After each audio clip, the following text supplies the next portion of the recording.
I held the butt. Oh, there we go. Now it's going. Hi, everybody. What? Shh. Oh shit! Hold on, I gotta change the stream information. It still probably says Kingdom Hearts. Sora!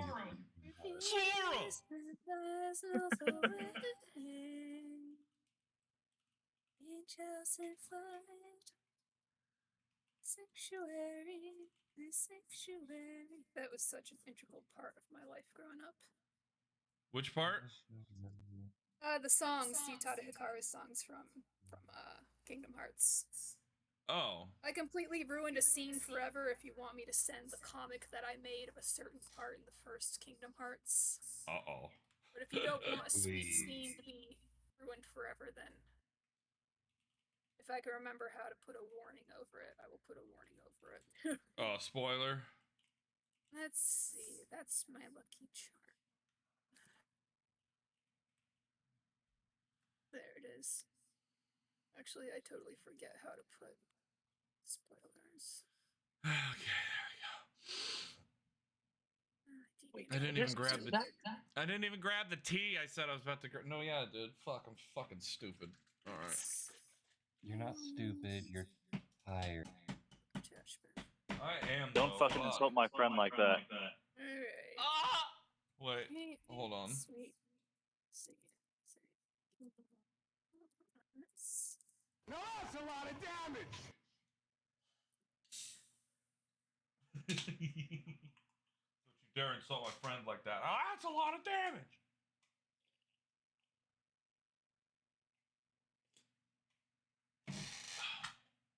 Goodness, I made this comic back in 2011. I finally found the teas that I've been looking for. Peace tea. Oh.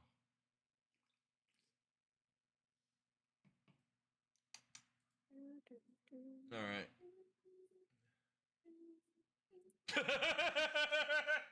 I mean, it hasn't ruined the scene. It's just funny. Well, I said That's my those lucky words and my charm, sister was okay? just like, So don't lose it. Hi, they're after me, Lucky Charms. Copyrighted. yep. She just like smacked me and was like, get out! You've ruined the scene for me forever! Like, I'm sorry, it had to be said. It's just funny. It's just funny. It's just They're all magically delicious. They're magically delicious. They're after me. You fucking bastard. You fucking fuck. Don't make me give you the Chelsea grin, you daft bastard. All right. So, hi, everybody. Welcome to tonight's session of Dungeons and Dragons. I am, hold on. Let me get the screen even closer so I can whisper even harder. Welcome to tonight's session of Dungeons and Dragons. Hold on. Let me get this screen out of the way and just whisper directly into the microphone. Hey, everybody. How you doing?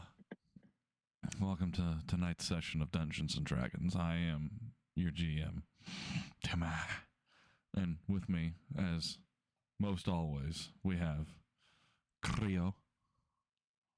This is Celsian guy. It's an inside joke that no one will get, but this is great. And then we have Hero. Hello, I am Hero, the ever-living fairy. And then we have Avery. Hello. And we have the Greg Father. I'm a figment of your imagination. Damn sexy one at that. Hell yeah, brother. Hell yeah, brother. Fucking,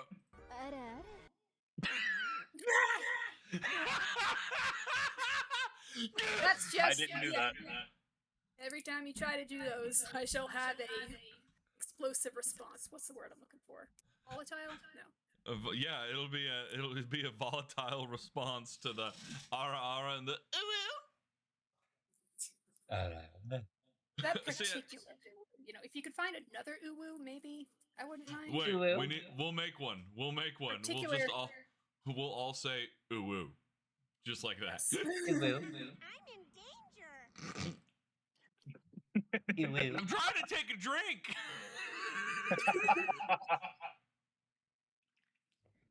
お前はもう死んでいる。 Nani? Nani? No, wait, hold on. Wait. Hold on. Wait a minute. Huh. Where? Committed crimes against Skyrim and her people. Oh no, it's gone. Wait. Is it? I say, these are my daughters, aren't they beautiful? This one's smart, and that one has a problem. Oh, here we go. Okay. If you asked me your names, I couldn't tell you. Here, hold on. Okay, everyone get ready. You'll know when you have to say it. Get ready. お前はもう死んでいる。 Nani? Anybody who was in Roll20 may have heard what I did. Well, I was in Roll20. I'm not sure if I heard what you did. I just heard a lot of different sound bites go off. I said the Omawamu Shindeu, and then I played this in Roll20. And then and then we all tried and said Nani as it happened because you guys didn't wait for the teleport that happens in the soundbite. But I don't think anybody expected that I still have this in the game. Of course I would. It's classic. It's the classic teleportation sound. Did I have it play when you guys teleported to Greg's house? Like, I teleport via plants. I think you did. I don't know if it was loud then. Everybody It's just also goes, very quiet for me. I just turned it down. I now turn it up. Are you happy now? It was definitely louder.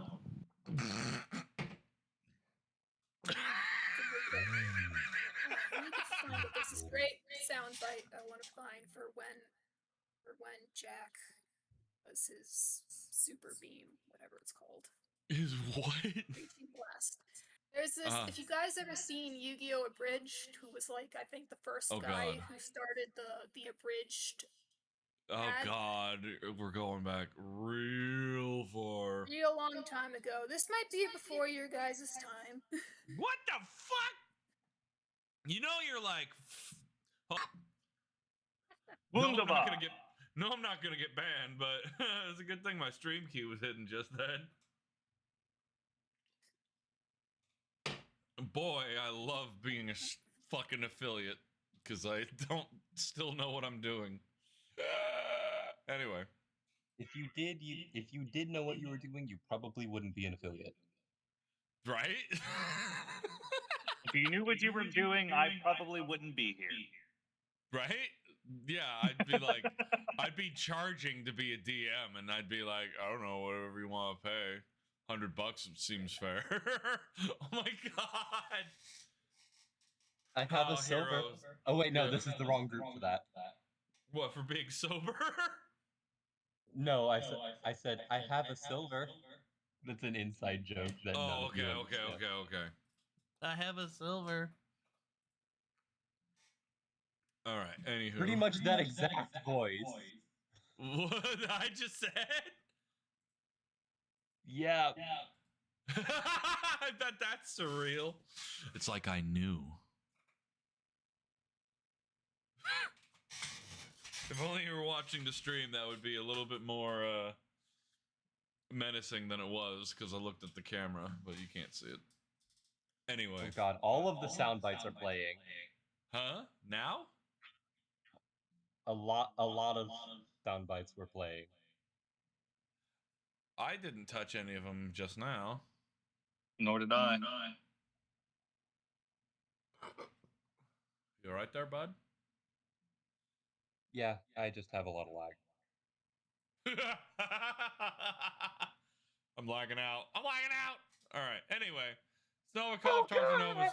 If I remember correctly, Novikov tried to medicine check the poor mage who's currently lying in a heap on the ground, like Peter Griffin. And he was checking his pulse by like just placing his hand against his face, Like, is he alive? I can't tell. And then, what is happening? Oh, you just turned your camera on? I thought you were. I just saw something like hanging in the distance, like blowing in the air, Ignore and that. I was like, "What's happening?" Ignore that. Yeah. Currently, the mage is like discombobulated on the ground. Oh my god, that has to be another soundbite. Discombobulated. There is no limit to the sound bites that I could have. But anyway, discombobulate. Greg noticed how wrongly Novikov was checking the pulse of this poor mage and shooed him away and attempted to do it himself, to which he realized that the mage that Novikov had intentionally attacked in a way that would leave him unconscious. The mage is dead anyway.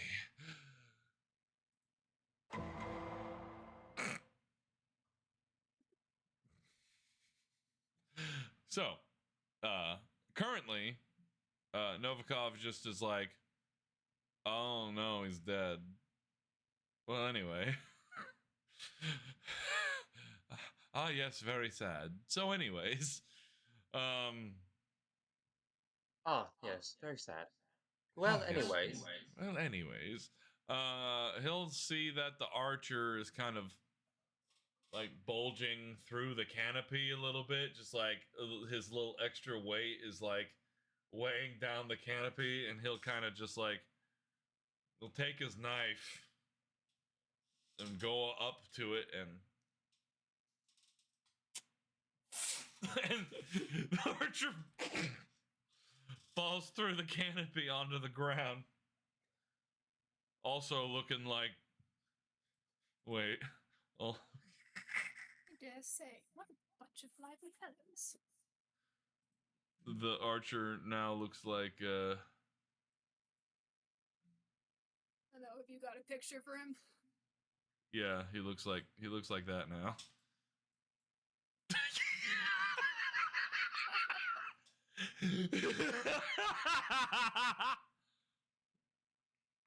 I swear to God. Is that the new thing? What? Is that the new thing that you're gonna do for when You you drop missed an enemies? opportunity to do. Every time everyone goes unconscious, you become the Peter Griffin knocked out body pose. You missed an opportunity to do Yamcha death pose. What the fuck is Yamcha death pose? I haven't seen that one. Yamcha from Dragon Ball Z fighting the but I Cyberman when he haven't seen gets his detonated? death pose. Hold on, let me look at. Hold on, it's here. Hold on, death pose. Oh, it's. I mean, that's not as funny as fucking. Which you guys can't even see, but I just tried to do it in the chair. It's just not as funny as fucking both arms behind your back, leg fucking inverted, and foot behind your back. I like it when it's paired with the main one. That way you would have one of each, so it doesn't diminish the value of the original. Well, that one kind of works. Hold on, let me see if I can make this work.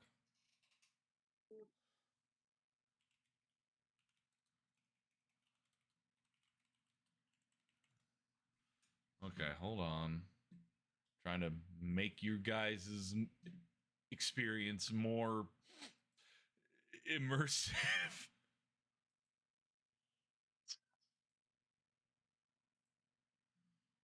Don't worry, guys. You guys are gonna be so immersed. You're me when you and your mom. Huh? Here goes. Huh? All right. A wonderful addition, Hero. You're welcome. There you go. Is that better? with the crater and everything. The crater that the archer makes as he falls through the canopy. Glorious. Yes. It's as if it's the tear in the canvas showing him below.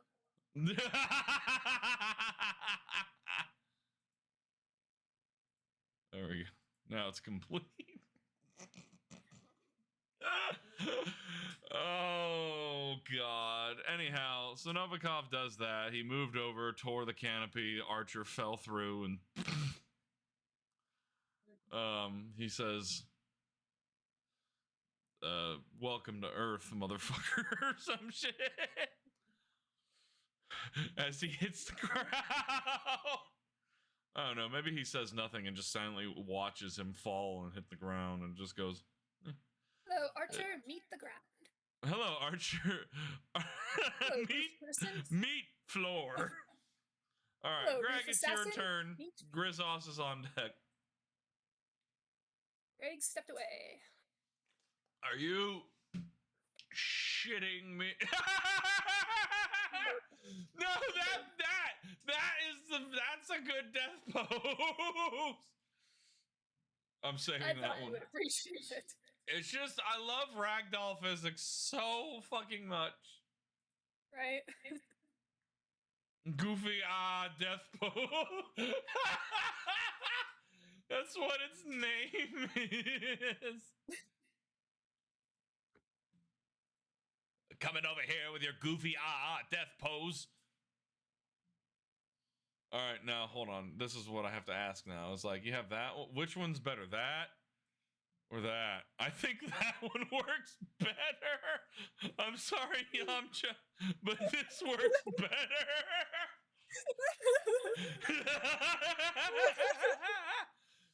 That's terrible. This is so fucking funny. I'm gonna fucking hurt myself. No, you know what we need? You know what we need? For when people die, we need like the cratered Wile E. Coyote. Oh, the imprint of their body in the ground. Yes. Yes. Let's see. I mean that works if they fall. He did fall. He fell 10 Exactly. feet, but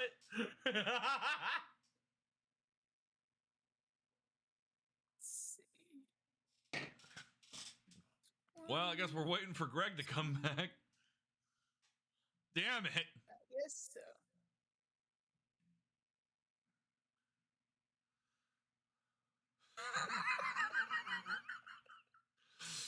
This is why we can't get anything Oh, I done. found what you need for when they go. I down bottomless pit as well. Last one out. Bye. Okay, wait a minute. I love Wait. Wiley. Speeda Gonzalez was my hero as a kid, but Wiley was a close second. My elementary school mascot was a Roadrunner. There we go. Perfect. Show me your. What's that fucking meme? Show me your. Hold on, wait. I need to do this. This makes more sense. Show me your. Oh fuck! What is that fucking meme?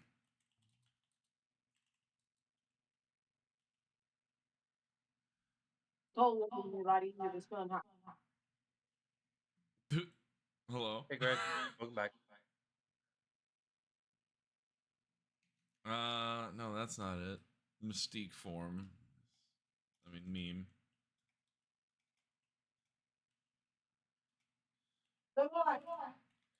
I cast Min Butt Crack.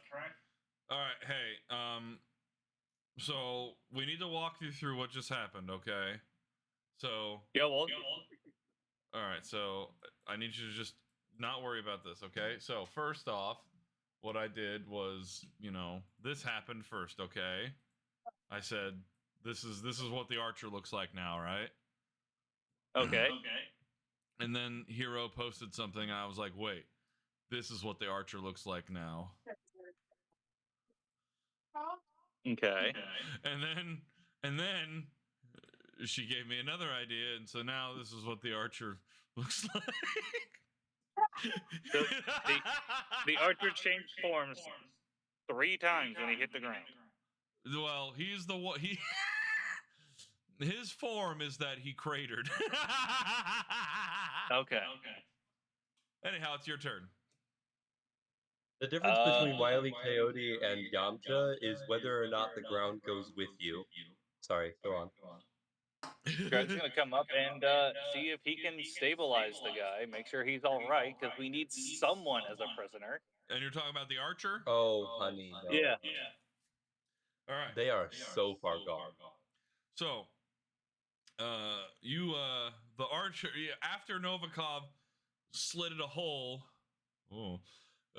made a hole into the canopy, and he fell through and hit the ground. Fell 10 feet, probably suffered a little bit of damage. You go up to him and you go ahead and give me a medicine check. I will as soon as the sheet loads. Well, that sucks. Should have had that ready. Anyhow, this is what I was gonna say was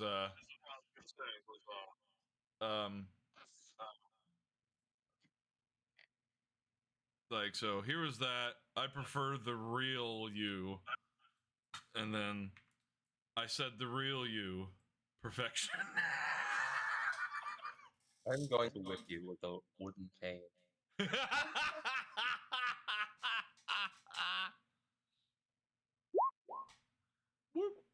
Let me go back. 13. Okay, yeah. So you dig him out of the hole. No, I'm kidding. He's laying there. But you go to attempt to check his pulse, and shockingly, but There's no maybe what? There's no pulse. Hold on. Shockingly, to your maybe surprise, there is no pulse.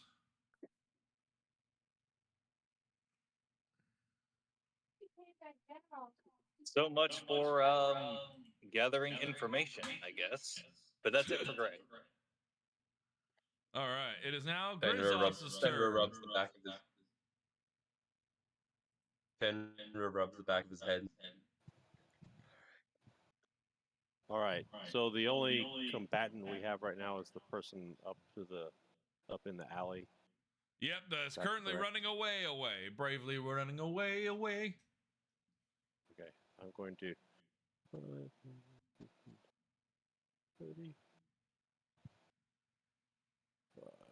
Come on. Move. Oh.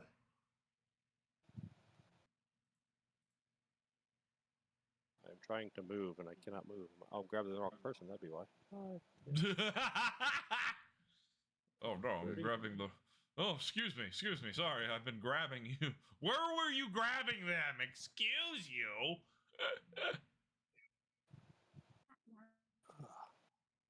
10, 15, 20. I appear to be within 30 feet of that person. Of the enemy? Yes.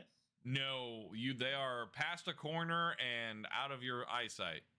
Oh, it's not this. They are way over there. Oh, got Yeah. it. I thought it was this person with the Which person? near the cart. The person near the carts. You mean Scout? Poor Scout? Yeah. My God. Right? That might be Okay. profiling. Well, then I'll take a double move. Okay.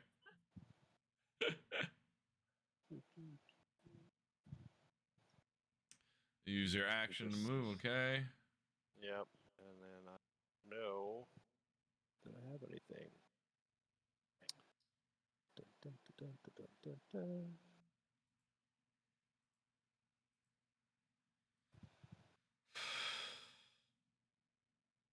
Ah. Huh. What do your not elf eyes see? I think they see somebody running away. Yuan-ti, that's it. But from where you are, you still can't really make eye line because the corner of the building is kind of blocking your eyesight. Okay. Well, Probably would have seen Mirgoth going, racing off that way, though. Well, I mean, he's seeing everyone cluster into that, going in that direction. He sees Scout right now about 20, 30 feet in the air, kind of facing this direction. You are kind of in mid, like, run. And, like, he sees, like, I don't know, maybe some, like, dust or some crumbling structure from the fucking roof of the building as it falls from Mirgoth, like, running I think that's her way. going to be my turn. Okay. Jack. Can't get close enough really to do anything, and nobody seems to be too terribly hurt, unless I'm wrong about that. Everybody's doing pretty good. It is top of the round, Jack Shellington. It's our turn. What are you doing? All right. He's gonna say, "Hey, buddy, if I point at the ground, could you blast me onto the roof?" What? Yep. That's what he you're asks asking. the sword. You're Yep. You're trying to rocket jump with the sword. Hell yeah. Oh my god. Well, I guess I made it canon that you get kind of blasted back on that first one, but I mean, Exactly. I thought of that as I was just checking things over before game, and I was like, you know what? Jack's dumb enough to try this. All right, here. I just wanna. Make sure you jump before you do. That way you don't have the ground resistance. You're supposed to definitely want to try. But here, let me read something here real quick. Okay. It says here, in the event that Jack tries to rocket blast himself, he obliterates himself due to the explosive power of inertia. It's All right. inertia. Okay. It's not written there. I'll have to find it over here in my brew. Let me look at it. May I look at it? Thank you. All right. Okay. All right. Reaching.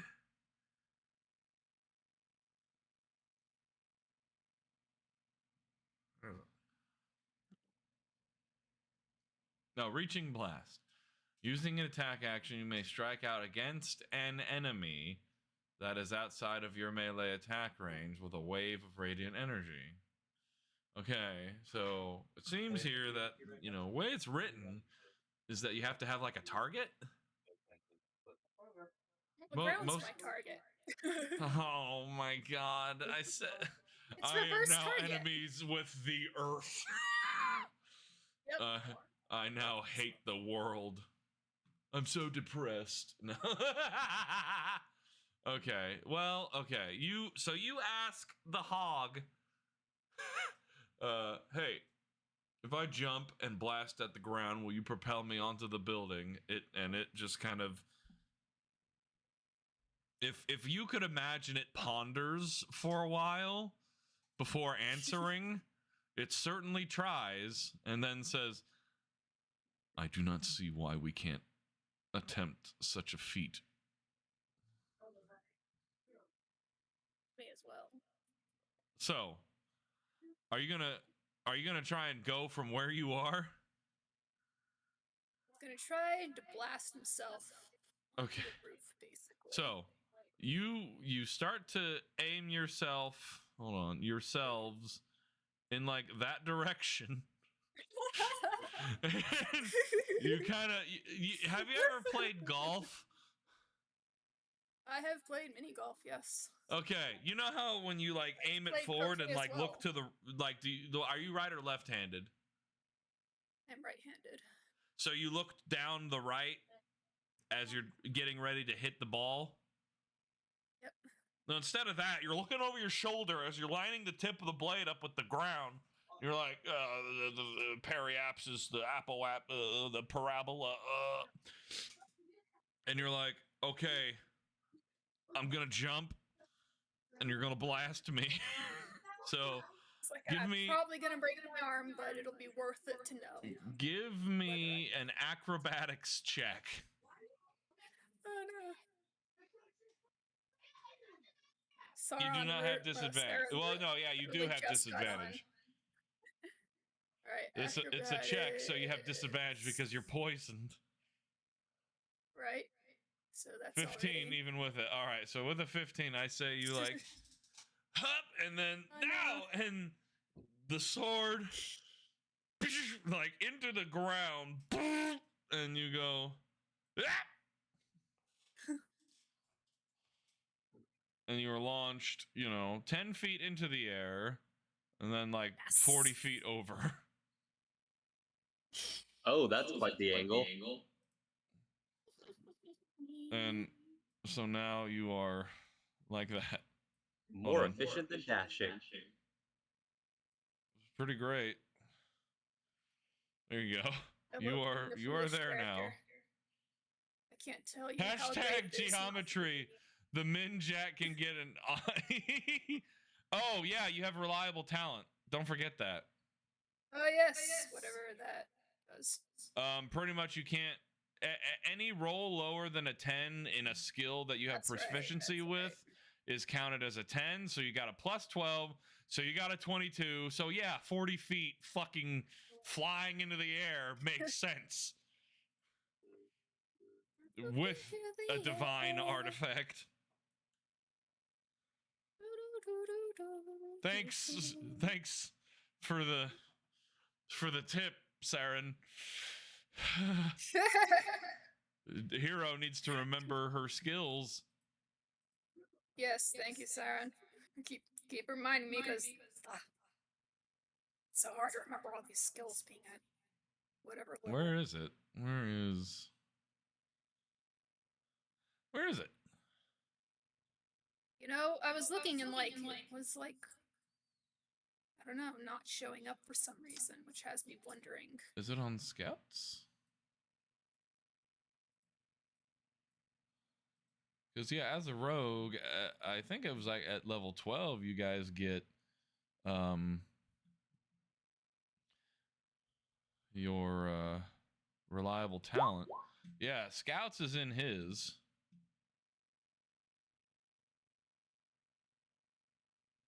Scout has his. I swear I've seen it before, but it's yeah, you guys are level 12. You should D&D have that Beyond. now.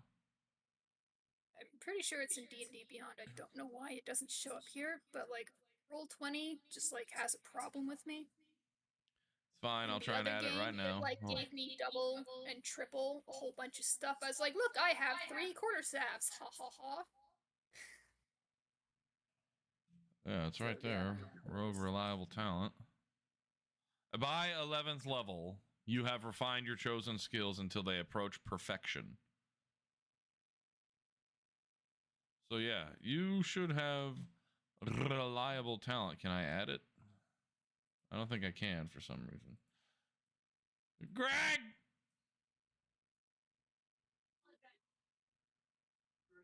He'll get to it when he gets to it. Done. Okay. It's done. Since you're editing it, Seems it like actually I'm only pulls really up able to hop in for a little bit. I'll be seeing y'all. I was only able to hop in for a little bit, it seems. Okay. But when you're editing the sheet under rogue things, it goes like expertise, sneak attack, thief can't, cunning action, whatever. Just had to click on reliable talent, and now it is there. Hey, hero, are you looking? Yeah, well, I was looking and then something here. So, do you have your character sheet open? Yep, I see the little rogue expertise, sneak attack, thieves can't, cunning action, Uncanny reliable talent, dodge. sitting there. Yeah. Do you see it in the green area that has like things selected? It's already selected. I know. was I'm just just showing letting where her it know was. that that's where it was. Yeah, it's selected. Yeah, it is now because he did it, and we see now that this is where we need to go to make sure that you have it. I haven't done much with these sheets in a while. But yeah, so you have reliable talent.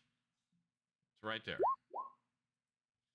So, you have refined your chosen skills until they approach perfection. Whenever you take an ability check, make an ability check that lets you add your proficiency bonus. You can treat a d20 roll of 9 or lower as a 10. You rolled a 3,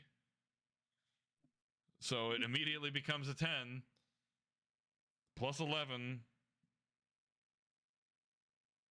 No, sorry, plus 12. I mean, well, hold on. Rolling 2d20, 8 expertise, and 4 dex. Okay, so you rolled okay. Anyhow, yeah, you rolled really good. So you rolled a 22. So anyhow, so you get into the air and land up there, and you're fine. You're starting to get used to the blowback of the of the hand of God.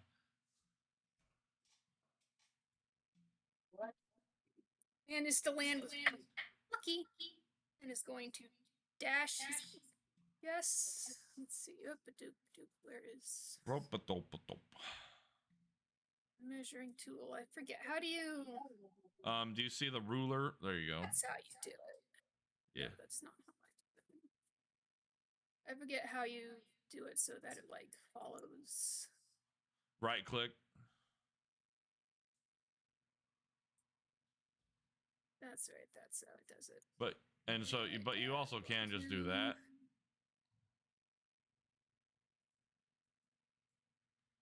Since I can't see him, Jack doesn't know how fast he is, so his plan is Right. to move in this direction. Okay, you're assuming that he's running in that kind of a direction, so you try and cut him off to go that way. So 25 feet of movement, that's fine. We'll go ahead and do you want to go ahead and like draw a box over you and the sword and click and drag you guys over there? Sure. Okay.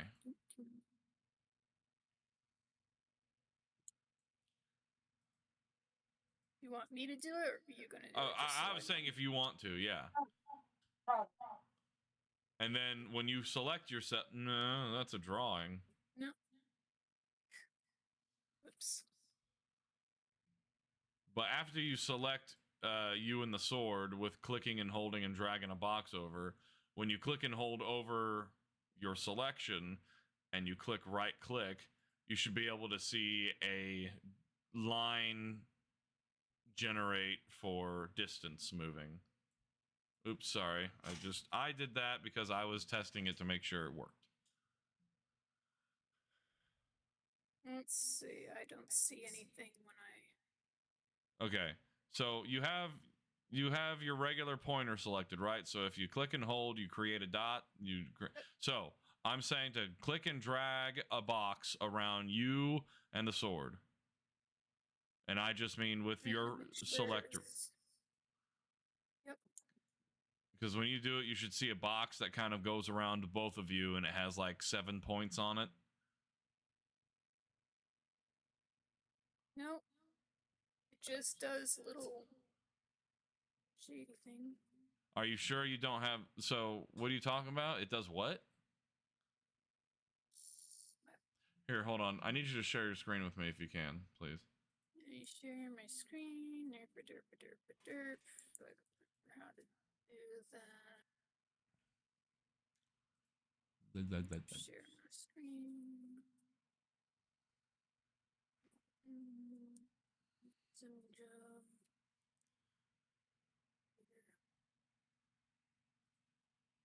Okay, so there you go. Yes, do that right there and let go. Let go? Okay, that's why. All right, so the sword isn't controllable by you, but let me see if I can make it so that you can... Here, I'm just going to do this. All right, group. All right, click on Jack. Oh, damn it didn't do it. Hold on. Oh, it did it for me there, though. What the fuck? Ungroup. That becomes separate. All right. Let me do that. Select these both. Advanced. Group. Okay, can you select Jack real quick?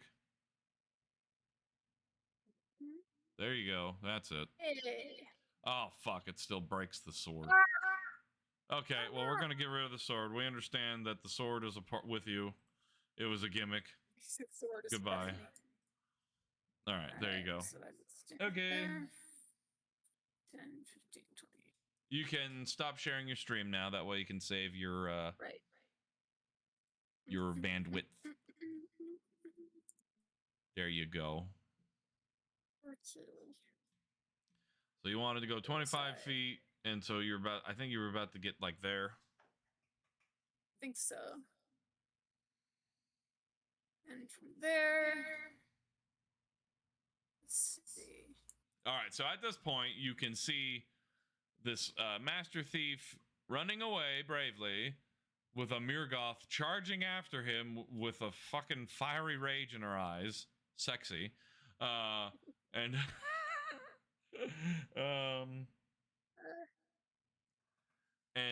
you can just see him like trying to get away.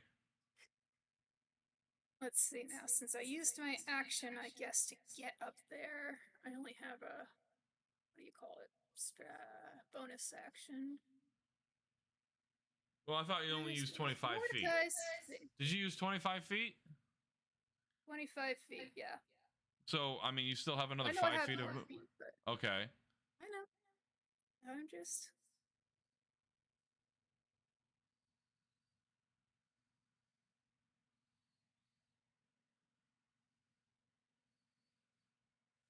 Just reading something. Okay.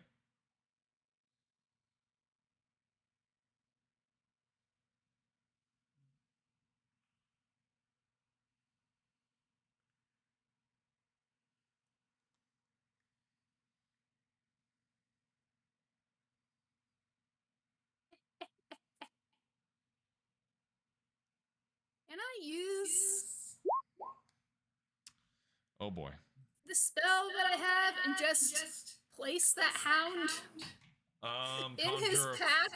in an unoccupied space that you can see within range, 30 feet, one action. Oh no, shoot! It's an action. I just use an action. Shoot. Never mind. You need to find a bonus action. Hair trigger also means that reliable talent applies to your dexterity. So your minimum roll is higher than most creatures.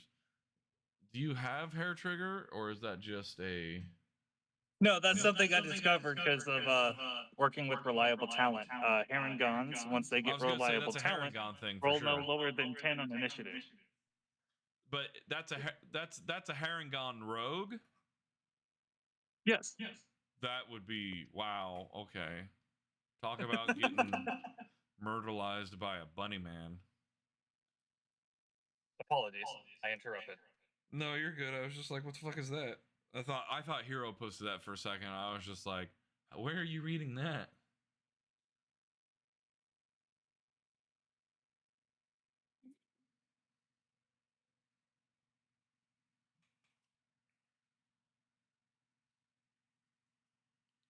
Oh well, let's see. It was 25 feet.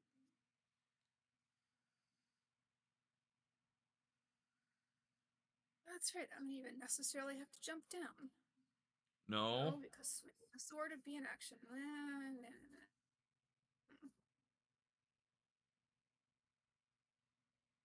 Screw it. I'll just jump in front of him. I'll take the fall damage. Well, I mean, if you make a good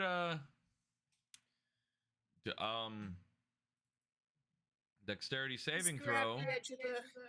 Try to grab the edge of the roof to lower myself down so it's not Just make a your disadvantaged dexterity saving throw real quick. Which again, minimum of 10. Wow. So incorrect, DM. It is ability check, not save. Oh, okay. Well, regardless, Jack still got a 23 with disadvantage. So you fucking like if I could visualize the proper thing that I'm thinking of, Just be like, I don't get drunk often, but when I do, I am a very well-balanced drunk. This is nothing. but you kind of land right in front of him with the hog extended outward in fencing position, and he's just like, huh! Pretty much has to stop in his tracks. Actually, even if he didn't, he's already in your attack range. Anyhow, Yes. Does that end your turn? Yep, I just go, hello there. This evil little impish grin. Do you... General Kenobi. General Kenobi.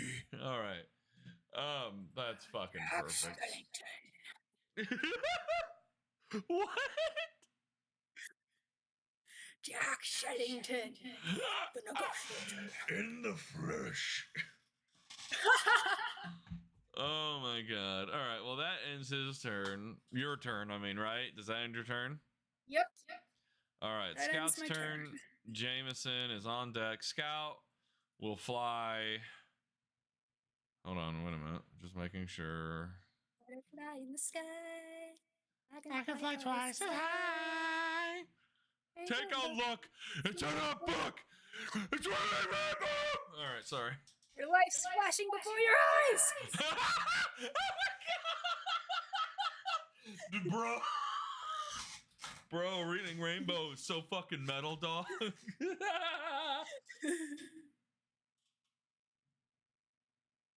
Anyway, he flies 30 feet, gets an eye on him.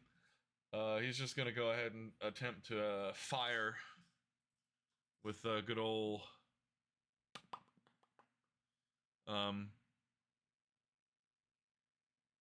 antimatter rifle. Oh, let's get that. So, why is unarmed strike equipped? He doesn't do that. Why is a +1 hand axe also equipped? He's got so much shit equipped. The dagger. All right. He's the kind of guy when they say take off all your weapons before you enter the club. Is still And he's so taking them short off when too, so you everybody's don't done. expect him to have a bunch of shit on him, but he just keeps pulling shit out. It's like, what the fuck? Anyhow, you know, 120, 360, 120, 360. He's like, you know, 30 feet away, 30 feet, 40 feet up. Yeah, he'll be fine. Yeah, he's just gonna take a shot at him. He doesn't have anything fucking unreal like you do, right? I don't think he does. He doesn't have stupid fucking shit with like, oh, I can have advantage if he's just near a friend of mine. I mean, he's got all the road stuff advantage, so. Do what? He's up in the air, he's got lucky. He's only got like one left. Or something, but... He's got sharpshooter, yeah, but that's a feat. But no, you just existing have like fucking fancy footwork, panache, rakish audacity, fucking. I'm a pirate. I'm a swashbuckler. Anyway, he fucking fires at this guy. My hair is perfect all the time. Look at all that fucking dice for a shot. 20 to hit. That fucking hits. Oh no, For please don't 58. kill him. Oh my god, for 58 necrotic damage. Oh, fuck me running. Oh, no. Don't kill him. So Kill him, Jack wants this one alive too. Scout would like to try and preface that he means for this to be a non-lethal shot. Take both his legs out. DM, I would like to non-lethally disintegrate this guy's fucking leg. So what you see here is as you go, ha ha, and he goes, shit. All of a sudden you hear a as this fucking dude, as he's sliding to stop in front of you, just like he starts falling backwards farther than he should with a slide, and you see his foot start to from his knee down buckle in an opposite direction than it should and start flying toward you as this streak of black shoots right through the back of his fucking kneecap. Oh no. And he goes, ah! And he fucking hits the ground. I'm glad that didn't come over the mic. What? I just hear he goes, ah! Perfectly Oh. cut Hits the strings. fucking ground. Oh no! Like, oh, good, Well, I it didn't have shouldn't to have been raise. cut. It was ah. Well, if it was cut, then it's funny from your end, and everybody on my end can hear it. But anyhow, he falls to the ground for he had 55 hit points, and he was hit for 58. No! And well, hold on. Just because you get over their hit, negotiation tactics. hold on, hero. Here, let me just say something. Just because you go over their hit point, their current hit point value, doesn't mean they're fucking dead. They're fucking dead if, say, so he had 90 hit points. If Scout shot him for 180, he's instantly dead. No matter what. But he was Which just with Scout is completely possible. Oh shit. Oh, what have I given him? Hold on, I'm sorry. Sneak attack was on. I have to redo this. All right, he rolled oh, a. no. Oh, He no. rolled a. Okay, hold on. This dude leg has not yet come off. So sorry. All right, let me give him back his 55. No, you don't know how many hit points he has. All right, he rolled a 1, 4, so 5 plus 5, 10 plus 4, 14 plus 8.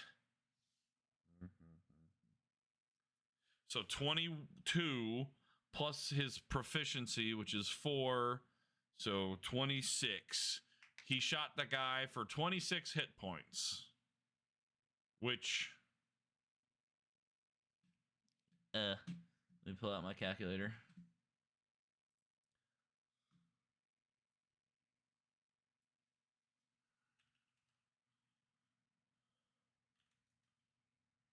Okay, that was not half of his health, so he doesn't have to make any kind of a save. So minus 26, and he just took the shot in the back.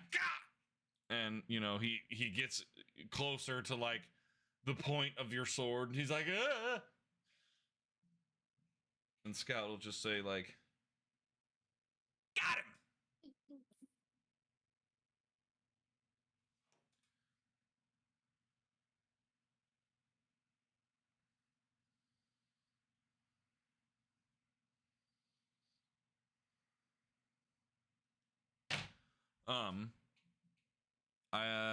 Unless he has. Oh, wait a minute. Hold on. Oh, wait. Hold on. I forgot. I also added sharpshooter. So -5. So that was the 20. Oh, fuck. Fuck. I'm sorry. That is not 26 hit points. That's 36 hit points. Let me give him back. All right. Now he has to make a con save, because that is more than half of his hit points. Oh, no. So, okay, yeah, he's left with 19. Okay, I forgot. I literally turned on sharpshooter like, oh yeah, he'll make it. Then he made it, and then I didn't fucking do anything about it. So, -5 to attack roll. He rolled a 20 to hit because it was 17 plus 4 plus 4 minus 5. Then I accidentally had sneak attack on, but it was still 1 plus 4 plus 8 plus 5 plus 4 plus 4. Ignore the sneak attack, but then plus 10. So yeah, he needs to make a con save real quick. Where are my dice? My dice! My brand. My brand! Look with your special eyes. My brand!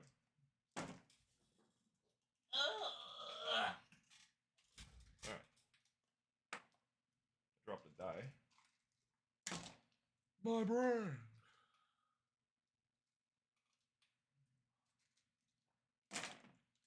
Alright. All right. 1d20 con save. I gotta bring up the encounter. Oh boy.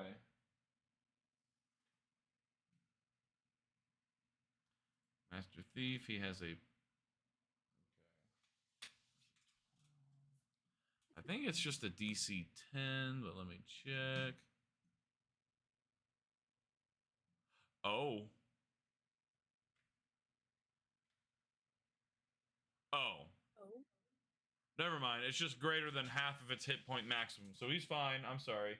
He has to take like fucking 45 points of damage in one hit from one source to have to make that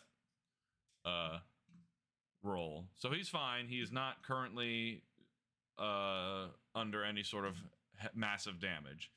Anyhow, Scout shot him once. I don't think he can reload and fire again, sort of a thing. No. All right. That'll end Scout's turn. It's now Jameson's turn with the Master Thief on deck. Jameson, who's pretty fucking pissed off. Well, I don't know. I can't remember if he's like pissed or going rabid without turning into a tiger, but he's just like, and he runs this way like a fucking dog. I do believe he only has 30 feet of movement, so he'll do the one. 45? Holy shit. 35, 40, 45. God damn, he can move faster than Scout for some fucking reason. What? Is that? Doesn't he Am have- I He has haste on or boots of haste or something, doesn't he? I feel like he cast something last time. He's like, now I'm gonna be. I don't know. Nope, he has boots of Elvenkind. That's it. Oh, okay. Well, I can't look at that then. Let's see here.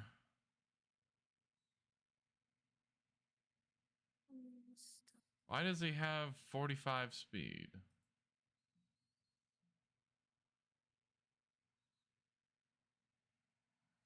Huh.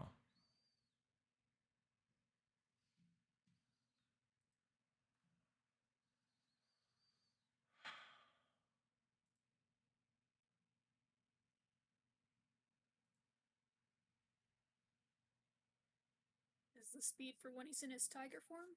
Nope. Oh, he has 35. I don't know why it says 45. Let's edit that. Okay, that makes more sense.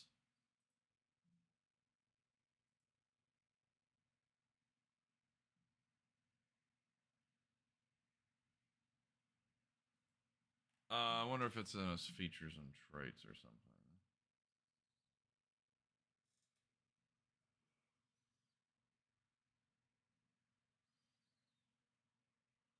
Oh. Oh.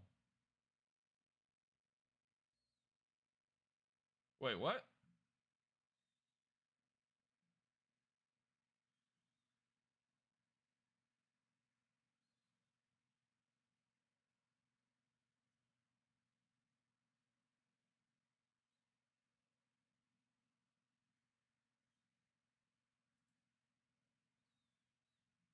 Well, apparently he has Stalker's prowess as a blood hunter, which increases his speed by 10 feet. So it shouldn't be 35. It should be... you know what? Hold on. Bathroom break. All right. So, Jameson... I don't know if it's like... Oh, Greg, help me. Hit me. So for a minute there, it said his speed in Roll20 was 45. But on D&D Beyond, it says 35.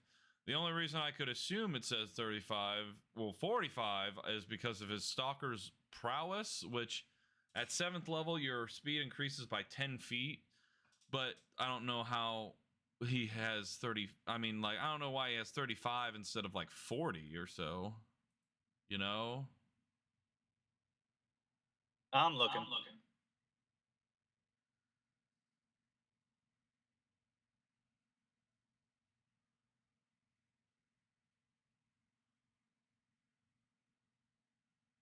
What's that? Athletics. No, that's a skill. Never mind. Fuck.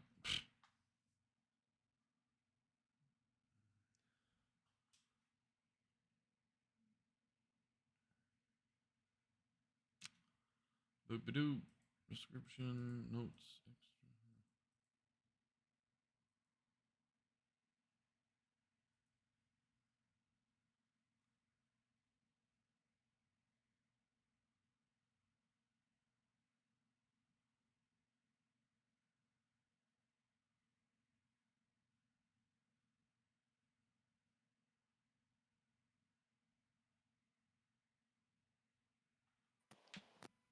I mean, this combat only took us 3 sessions. It's fine.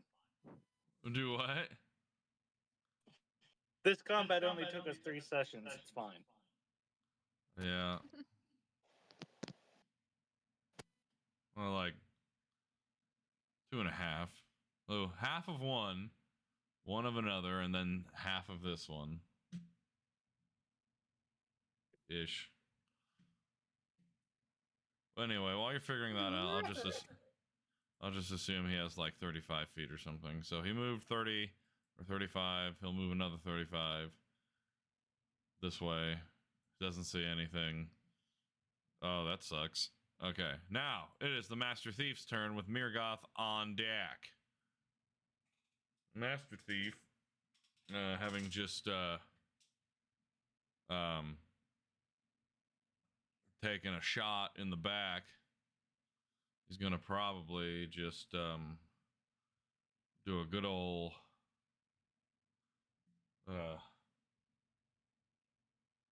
hold on. I'll be right back. Bless you.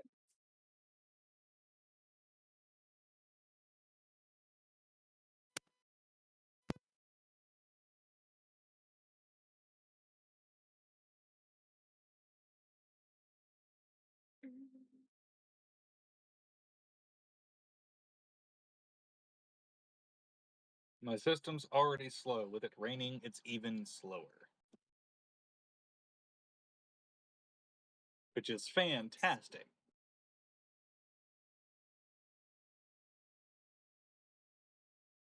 That's just fan-tucking-festive.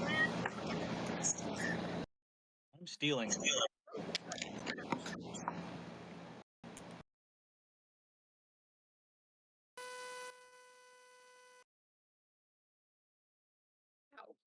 Ow. Must be some sneeze.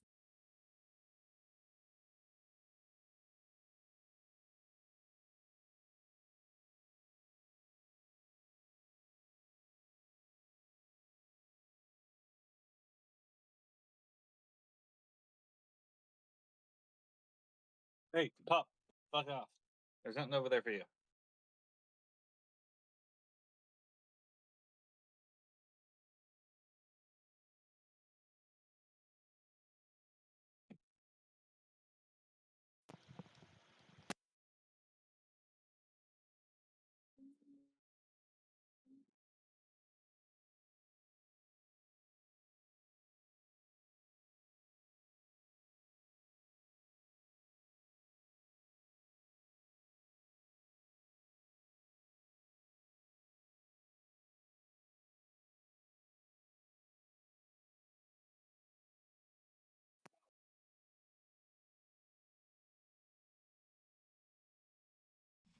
So sorry. I've returned.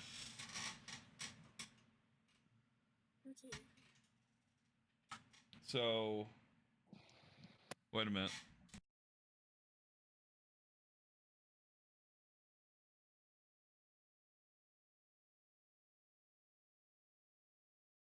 Found it. 10th level dark augmentation increases his speed by 10 feet. And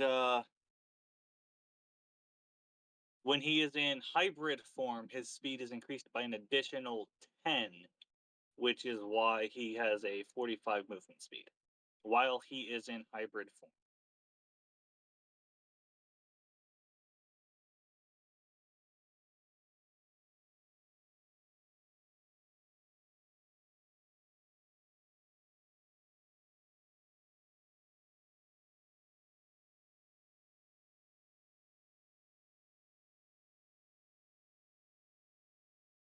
Pup, I have nothing for you.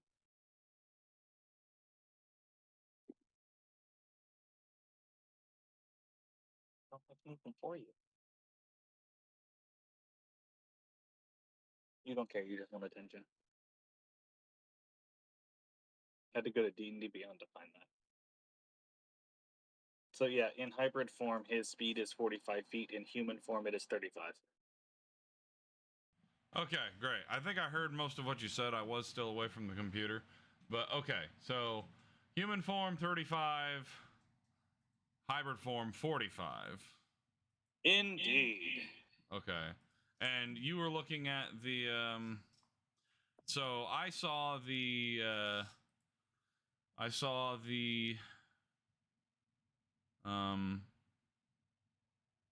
Stalker's Prowess.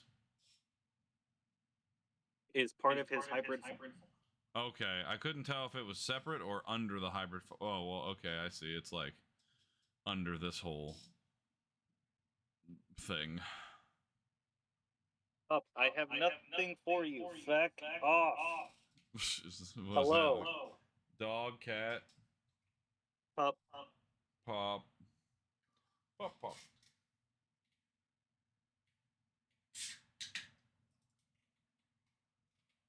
Your preferred human is awake and in the other room. No.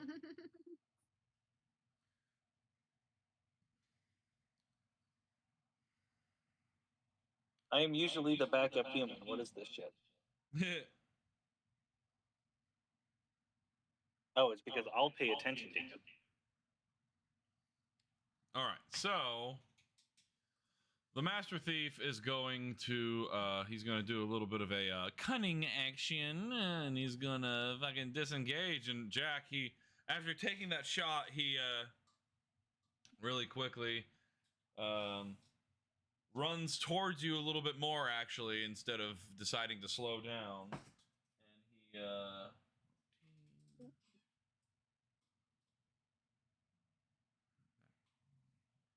And you see him kind of like he takes hold of like your shoulder, uses you to vault off of you, over you, does a flip, lands behind you, and keeps going. I just see this Emperor Cusco moment. He's like, haha, got you. Don't touch me. Flips over. He just used his action to dash. He is now at the edge of the map. Ah! Yeah. He's about to start escaping. He's running at the edge. The timer is on. No. It is now. Is there nothing that the Hand of God could do? The Hand of God could react and grab him. Well, he didn't attack with a sword, though. Yeah. It is now Mirgoth's turn. Fenrir is on deck. Well. About that. Runs through Jack. Excuse me, sweetie.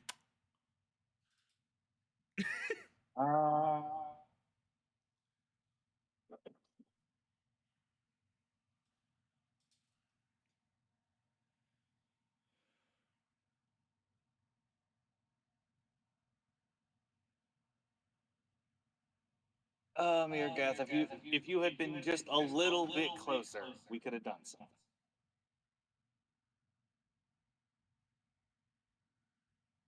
But action dash for 80 feet. Oh no! Jack just sees her coming and like ducks. Oh my! And is now here. Get him! Yeah, you bum rush, and now you're just like, oh man, I wish you guys knew what the meme was, but it's this meme that was like, which friend are you? Truck guy. Weirdo. And then it goes on from there. And it's just like Saren is like, yeah, he's not getting away. Oh, oh no. Oh no. Mirgoth, does that end your turn? Does. I had to action dash to get there. Dude, you know you're like kind of giving this guy cover when Scout tries to take a shot next time round, right? I mean, unless you're willing to try to, unless, well, no, because I'm out of movement. I can't even like flying tackle this guy. You could have done a running leap, right? The running jump, he still uses your movement. Yeah, but if you would have jumped at a certain point, you still leap a certain footage equal to like your strength score times a certain amount. So you would be able to like. You can only go to the extent of your movement, so I would still be here. Oh, what? It doesn't get you past your movement? No. That sucks. Like, that's why I said if Mirgoth was like 5 feet closer, I could have tackled this guy. Nope. It's Fenrir's turn. Next is Novikov. Listen, we've already gone through almost a whole ass turn since last time. Fenrir is just gonna be like, I assume I need to go this way, and he travels 60 feet. Well, no, he's gonna keep an eye on these bodies. That'll end his turn. It's now Novikov's turn. He's gonna do the same. It's now Greg's turn. Grizzos is on deck.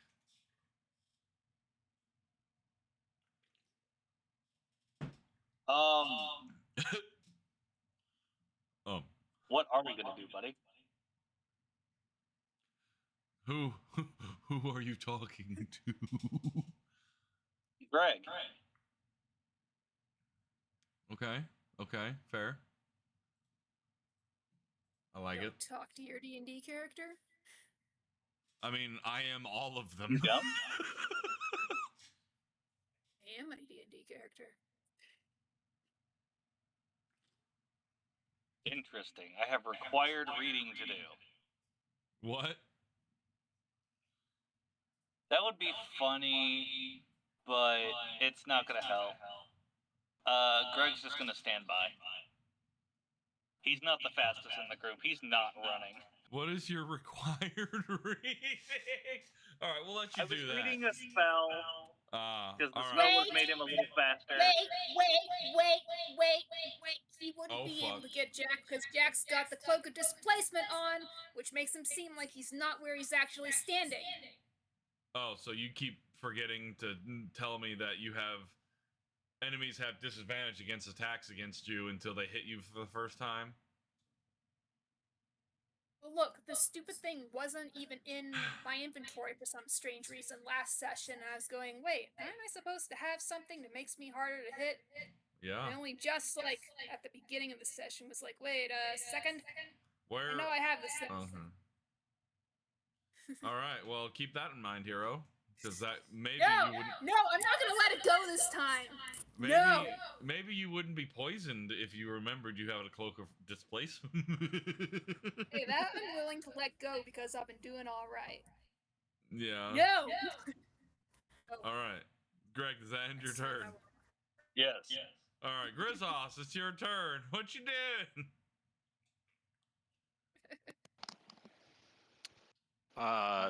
So have I completely lost sight of the person that was running away? You never actually really saw them, but you seem to understand a direction everybody's traveling because you saw Jack pretty much look at his weapon, look like he asked it something, and then aimed it at the floor, and then went, Foosh!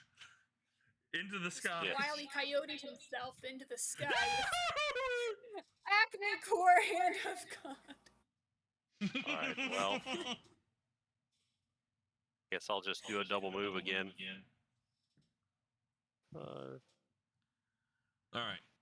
Yeah, 60 feet can get you anywhere in like this area or however you want to try and do it.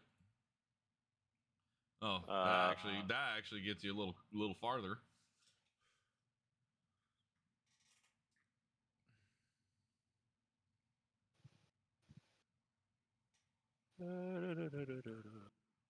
Can't. Gotta be. Huh? Talking to myself. 10, 15, 20, 25, 30, 35, 40, 45, 50, 55. There's 55. Okay. And then I can go 60. Is that? What do I see? Where? Oh, you're going. Oh. Well, hold on. Is that? Whoa. Whoa there, dog. Ho there. Ho there. All right. How about what I'll say is as you round the corner and you get to like here, you look down this path of bodies where Scout is above you by like 40 feet. In front of you is Jack looking perplexed as somebody apparently did a flip over them. Past him, you see a towering half-orc tiefling looming over this small master thief, and the master thief is like mid-stride, reaching for the exit. Gotcha. All right. And I would say from where you were, you had I think that's 40 feet right there. So you had to use your action to get started on your next set of movement. So you can move. Yeah. Yeah. All right. Anywhere in this line. Go right there. All right. And I don't think I have any. You have your bonus action with your spiritual weapon hanging around over here. Yeah, well, I could move it 20 feet closer to me, I suppose. Okay. Kind of get it heading that direction. Okay. That's an action. You could also recast it so it's closer. Well, I'd have to use an action to do that. Correct? Or is that a bonus action to cast it? Spiritual weapon's a bonus action spell. So he can drop it and recast it. It's just another spell slot. It's another spell slot. When he casts it, the first one disappears. The second one appears in the range of the cast. And that's 30 feet, right? I do believe so.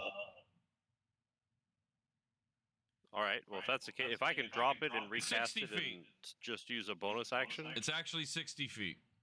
60 feet. Well, then. So you could potentially 30. Yeah.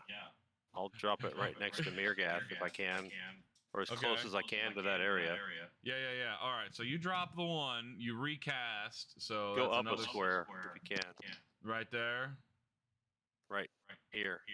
Yeah. Okay. Here, I'll put it over there real quick. That's 60 feet, right? Let's double check. Yep. All right. And then we'll just go ahead and recast, because you've only used it once, so we can just recast it again at level 2. All right. Oops, my bad. Oh. There. Okay. All right. Boom, it's there. I was going to say, yeah, you cast it, but you can't move it again until your next turn. Yeah. But all right, it is now top of the round, Jack. You better get him. You better get him. All right. He's right there. He's at the exit. As soon as they get off the map, they're gone forever. I know. I forget, when you dash, how far does that take you? Double your movement speed.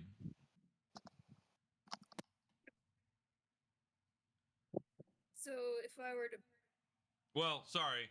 Dashing gives you one more set of your movement speed. So, like, currently right now, if you moved, you have 30 feet you can move, which would get you, like, right there, or there, or there, or there. If you bonus action dash, you could get up to there and have 10 feet left over. However, you would have your action to attack the shit out of this guy. Alright, so I can make it. Yes, if you bonus action dash, yes. Excellent. I will do that. I will skip. I will dash. I will bonus my ass over there. All right, now let's And take a look at all this shit here. So you have, all right, panache. So that's not what we want here. Rakish audacity. That's one thing we want, which is an additional way to use your sneak attack. You don't need advantage on the attack roll, but you do have disadvantage. So never mind. You do not have rakish audacity to use your sneak attack. On this given moment.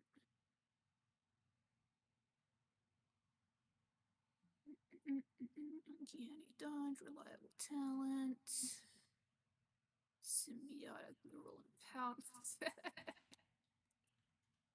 I just turn into the monstrosity thing and scare him to death. Surprise! Surprise! Wait. Surprise, motherfucker. Yeah. Asian.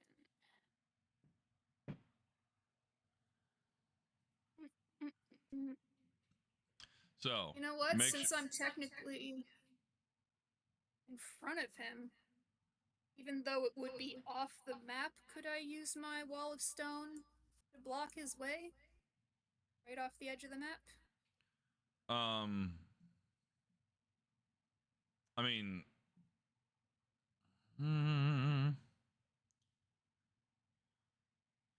10-foot by 10-foot panels must be contiguous with at least one other panel.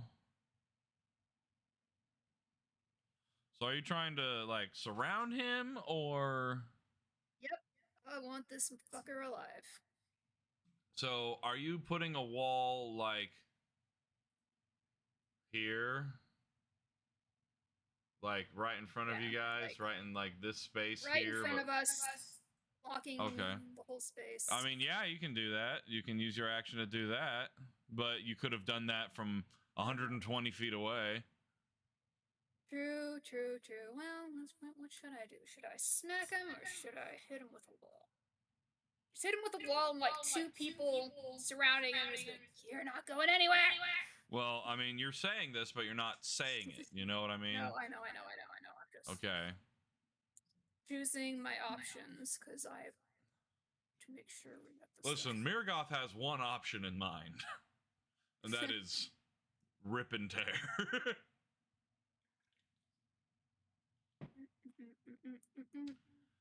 Well, if you use it, let me know and put it in the, click it so that it spends your spell slot.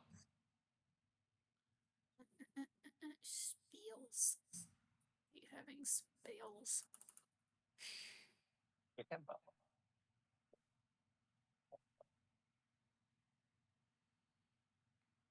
Yeah, I mean...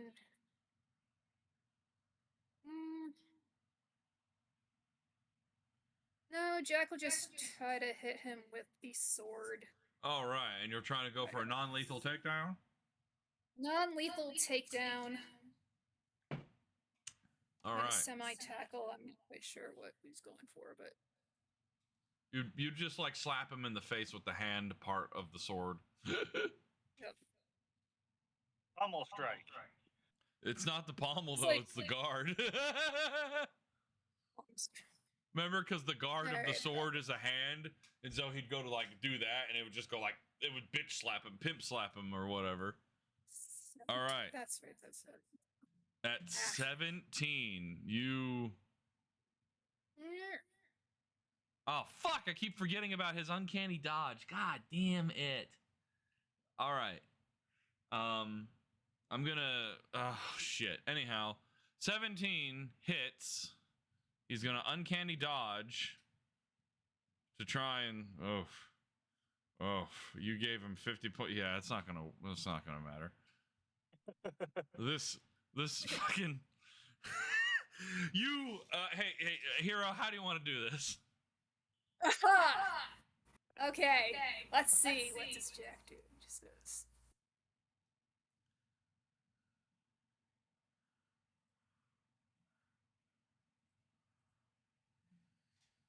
Yeah, he just like swings the sword out in such a way that the hand itself like smacks the guy hard up the head and like flashes him in the eyes very hard with the radiant damage. And he just goes, "Not your lucky day, punk." And he kind of like ends up like that. All right. He stabs the sword into the ground near his head and goes, "I suggest you stop trying to move." He got slapped so hard he hits the ground and is not moving. And with that, combat ends. First thing Scout told me he wanted to do, he flies the fuck up and he starts to search this body. Good idea. Would anybody like to do anything to assist? Sure, Jack will assist and also double check that the guy is alive. All right. So you can only do one of those two things at once. Because help action is an action, and you're helping to give him advantage. However, you do have a cleric that is close behind, and he's probably like making his way over there as fast as he can. Making my way downtown, walking fast. What's the spat? Oh, someone's down.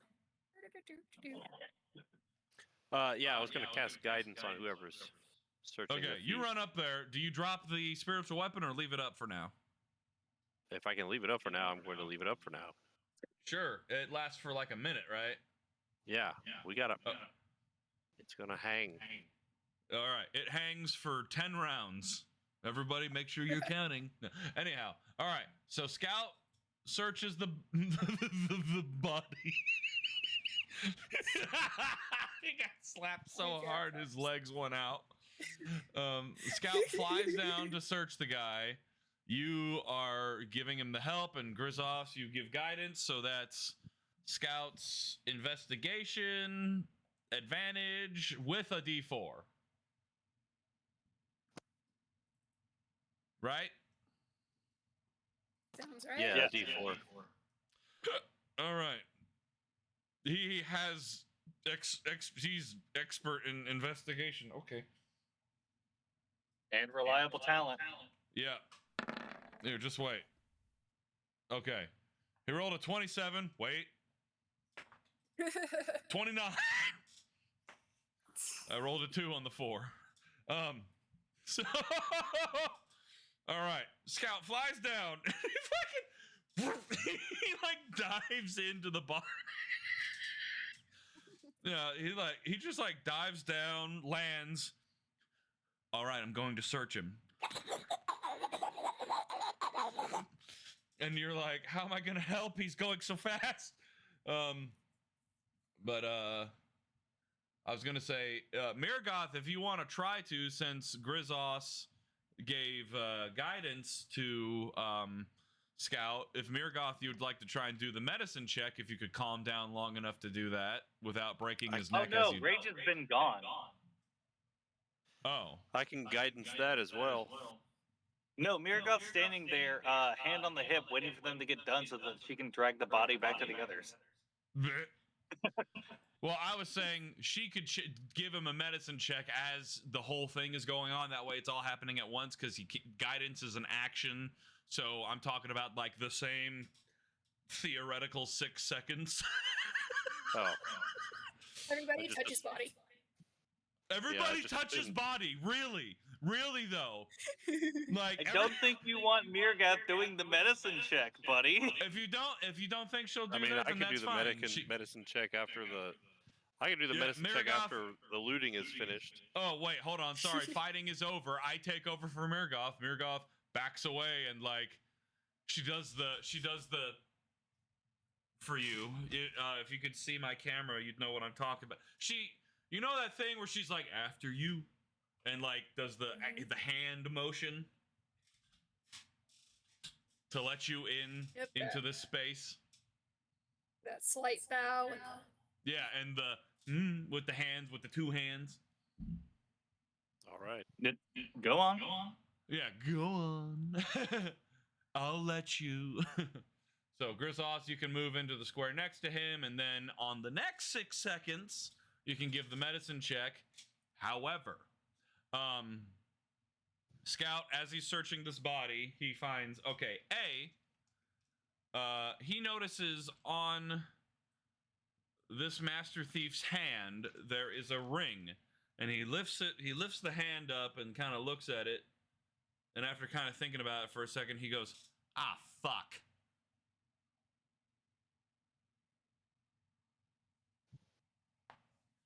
Okay.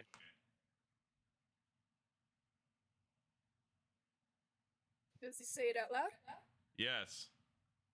Jack goes, But- oh joy, is it about to blow up as he checks the guy's mouth to see if he's got any cyanide teeth in there?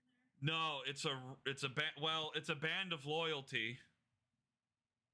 Oh no. I don't know Oh, what so that is, but they probably know he's dead then, whoever he is loyal with. Well, the ring just kills you if you go unconscious. Oh. He then drops the hand and starts rummaging through the rest of his body. He then pulls out this piece of parchment, says, oh. He goes to open it, and as he opens it, he notices it flash like a symbol on the page. He doesn't have enough time to see that. We had to do this beforehand. It flashes faster than he can see it, bursts into flames, and he goes, ah, fuck! wait. Shit! And then he mentally links to everybody over by all the other bodies and says, whatever you do, if you search the bodies, don't open the parchment inside that they're carrying, I guess is a better way to say that.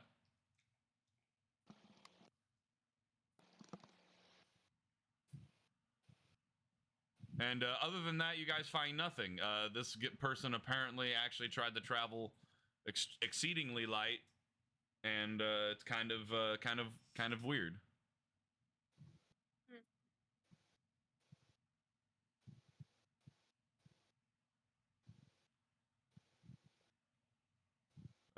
Scout then will lift off and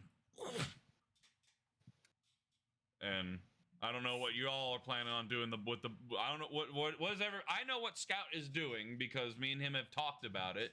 What is everybody else doing? Jag is gonna check the guy's pulse anyway and just be like, look at the cleric and be like, can you cast what's it called? Spare the dying or something to preserve I the could body? actually revivify. Great. Do you want to do that?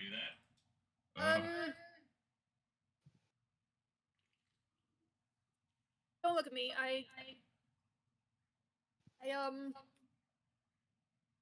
Yeah, sure. Let's get him back to the others and revive him and see if we can't get answers out of it. Real quick, Grizzos, Yes. do you have the material components for which to cast Revivify? I would assume that I do. It is not Since in your I inventory. had all the time in town and stuff, I just kind of assumed.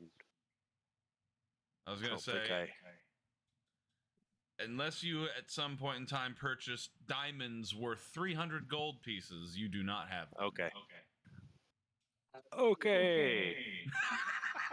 I just checked my pockets and I can't do it. Sorry. Does anybody else have 300 gold worth of diamonds handy? Fuck.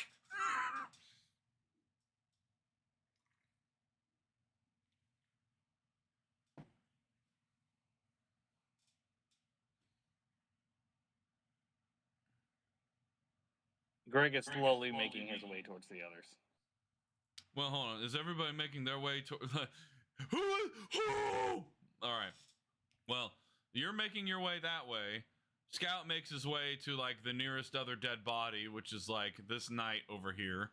He lands, looks at the hand, sees the same ring on their finger, and then goes to search their body. Finds the parchment, but sets it down on top of the knight, and he goes to the next one and starts doing the same thing over and over again. What is everybody else doing? So, Greg, you're making your way downtown? Walking slow. You're walking at a medium pace. Fuck, I can't. Hold on. Sorry. Oh, don't worry about hang it. on a second. Look at my D&D Beyond? equipment. Look at my equipment. Oh. No, I'm in roll 20. Okay. He's pulling his cock out.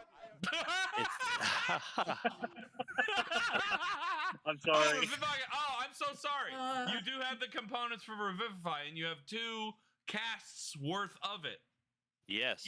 In your Okay. I was face. gonna say You right? Egg on my face. I'll just fucking kill myself. No. Anyway. because Jack otherwise would have like, I have a hell of a lot of money. We can buy all you All right. want. Do you try and cast Revivify right now? Absolutely. All right. Go ahead. Since Jack, let's gather. He's gonna look at Mirgoth. Would you be so kind? Somebody bigger and stronger than me and more beautiful. Pick up this lovely little angel here on the ground.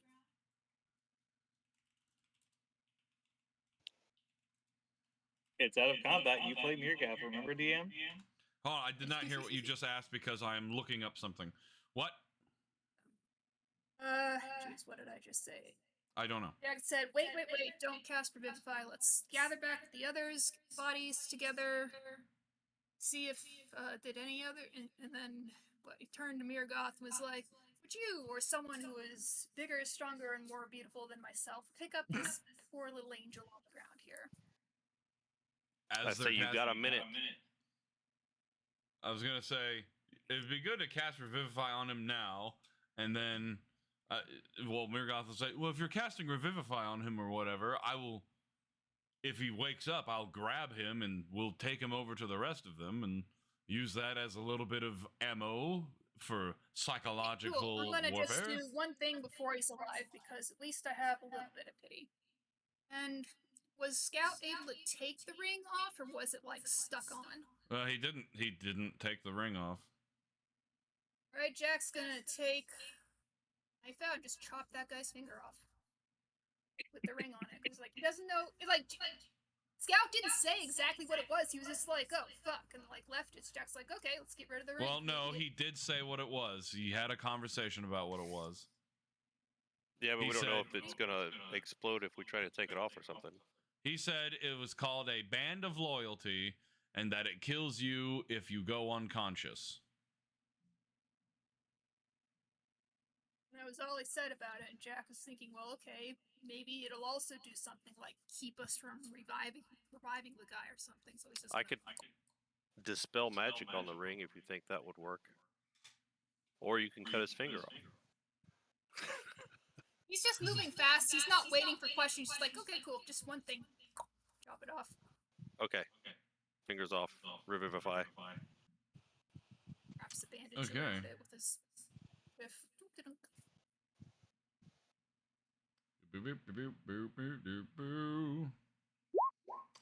All right, so you lop the finger off. Yep. And then you, when he lops the finger off, takes it away, make sure the ring comes off with it. Boop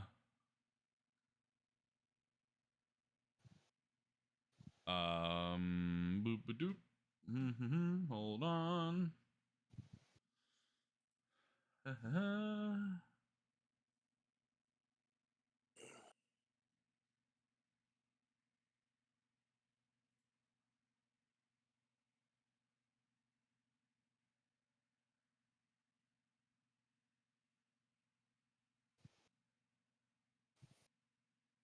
Yeah, no.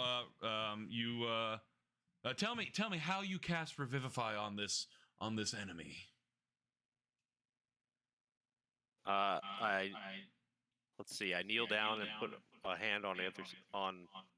Let's see. I'll put a hand on his forehead and then another hand on my holy symbol, and just say a quick prayer as I cast the spell. You notice from your pack of this like dust. This dust floats out from your backpack unless you pull out the components. Sure, I'll put the components in my hand and slap it on his forehead. Like that. Yeah. You gotta have them in your hand. All right, you place them on his head and say your quick prayer, and there's this brilliant glow of divine light, and then the diamonds they turn to this dust as it spreads over his body, and this glow comes forth, fades down, and he remains unmoving.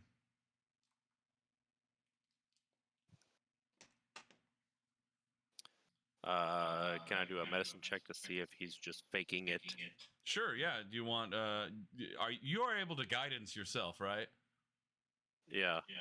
So I was going to say, yeah, you can do a medicine check, guidance yourself, and someone can help you if they want. Sure, Jack will help. All right, you have advantage on the roll, plus a d4. Let's see. Whoa. Where are we at? So you rolled First one. That was the first one. So your medicine check, okay, rolled 5 plus 8, so 13, and then I was gonna say, how did you do that? Because all you should need to do is just go into your character sheet and do it real easy. Click medicine check. Oh, okay. I didn't know you could do click that. advantage. Click advantage at the top right first, which is right here. It's too late now. No, yeah, you're good. I'm just letting you know 26. for future reference. 26. Yeah, he's fucking dead. Apparently, his soul was not willing to return to the body. What a dick. Do you say that? Yeah, I do. I think this is the first time you guys hear the cleric do any kind of utterance of like, as far as I understand, this is the first time he says like something so negative to anyone. He's like, what a dick to this fucking dead guy. Well, just this. I know. You used the. Well, not only that, but like, my whole spiel is healing and, you mean you didn't want this, you fucking asshole? Avoidance of combat and all that, but this guy has just been pushing our buttons from the get-go. And you were like, damn it, I want closure. He's been pushing Jack's buttons from the get-go.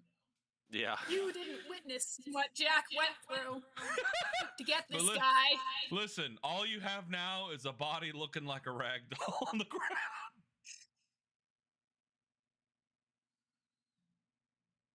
All right. Well, it was worth a try. If we hold on to him, I can speak with Dead after I rest. After I sleep for a minute. After I sleep for 8 hours. Did any of the other enemies survive? I tried Mirgoth comes over, grabs this fucking dead body by the throat, and is just like, fucking waste of time, motherfucking assholes. God damn it. And just starts running away as she's dragging this guy, and he's like making the Gmod ragdoll sounds. As and she passes by Greg. Hi, Dad. Well, keeps walking.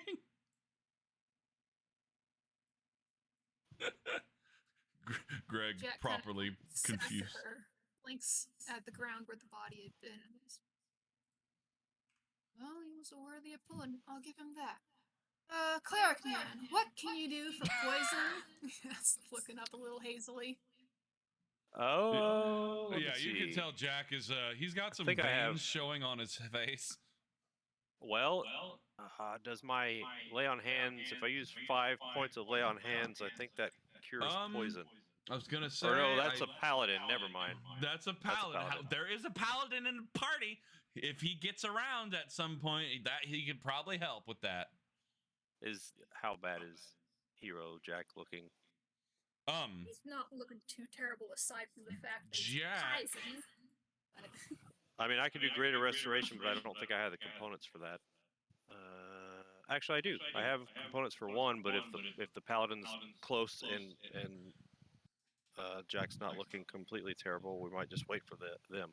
I was gonna say you can determine. Do you want to do a medicine check on him to determine the severity of the? Okay, go ahead and let's do medicine check with guidance. Sitting on the bench.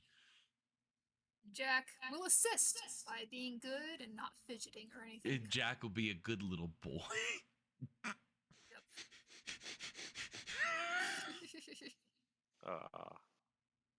You're so assisting, 20 so I get... plus. Yep. Sticks yeah, his just tongue out when he means to stick his tongue click out. it again. Oh my. No, you already did it. You already did it on the first one that you did. You rolled a 12 and a 7 because it was already at advantage. So all you gotta do now is just add your D4. Yep.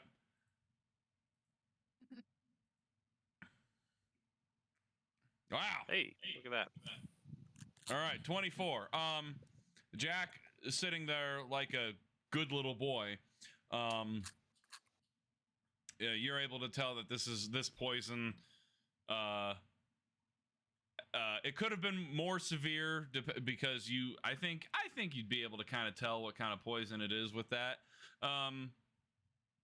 It was apparently a drow poison, and if his constitution was not as good as it was in the moment, he would have been unconscious instantly. Yikes! But you can tell that it's just a poison that lasts for an hour, having been having the fortitude that he had. So within the hour, he will be fine. But getting rid of it is always an option.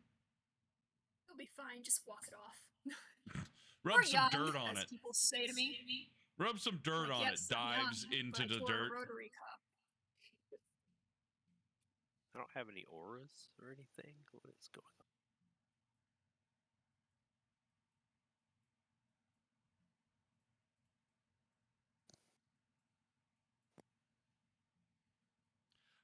I would say by now the minute is up and your spiritual weapon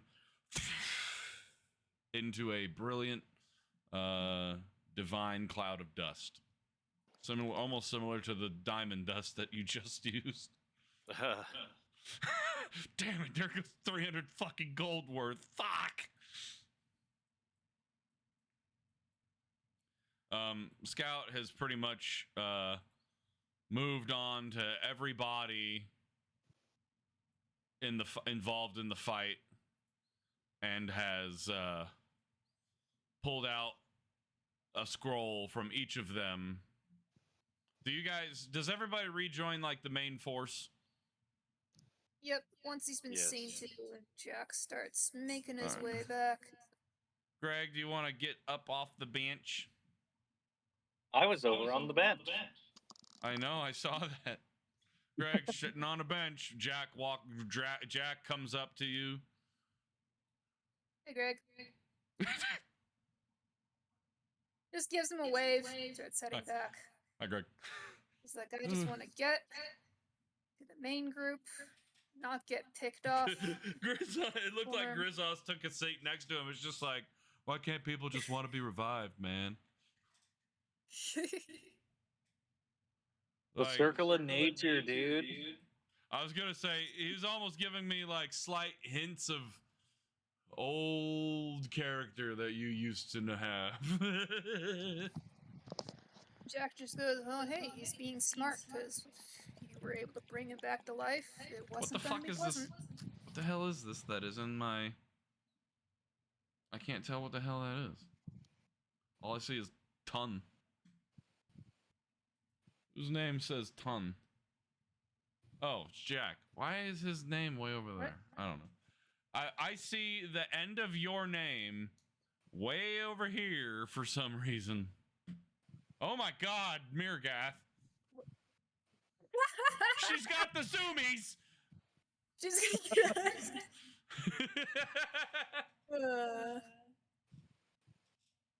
All right, so once everybody gathers, where's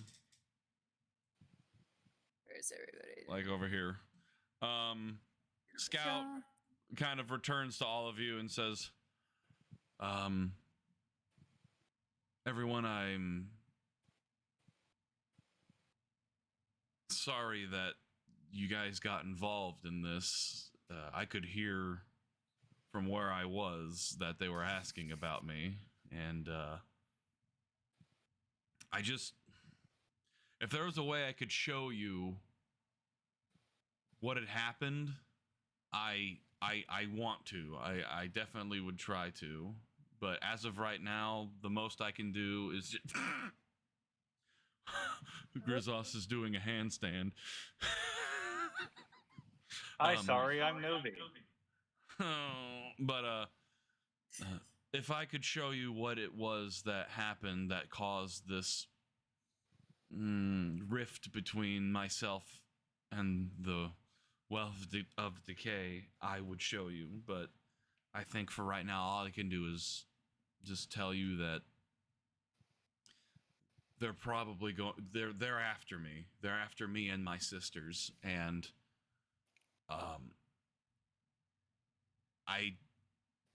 I don't want to be putting all of you in unnecessary danger. And as far as I know, they're not going to stop looking for me and for us. But I want to see this through to the end, because Greg, I've been with you since the beginning, and if you would have me, I would like to still come along. But if you don't want to be put in this unnecessary danger, I do not blame you.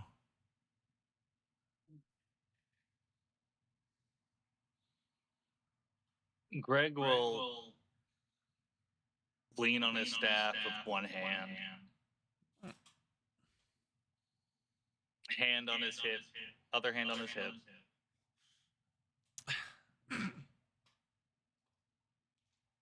So I'm hearing if we burn it all to the ground, you'll be fine.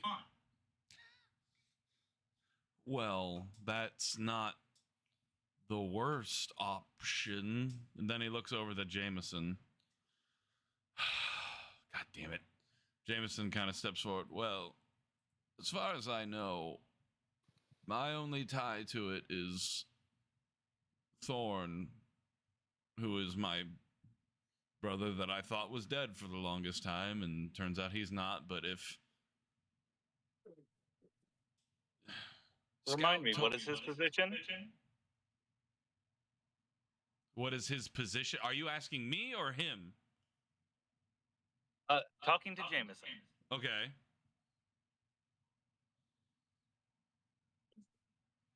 What does he do there? I really don't know. I just know that he's like the master of the particular guild in that town or something. I mean, you were kind of there with me when we talked about it, and that was, what, over a year ago? Or a year and a half? Things have happened since then. Yes, but as far as I understand, and your recollection of the events will coincide with mine since we know our memories now, all we really did was talk about what happened between our separation when our little town was destroyed. But Scout told me of something on New Year's that has put me in kind of a bind. Scout kind of has like He has like a morose look to his little bird face. Sorry, excuse me. As Jameson, Scout told me that apparently my brother was involved in the murder of his mother and father.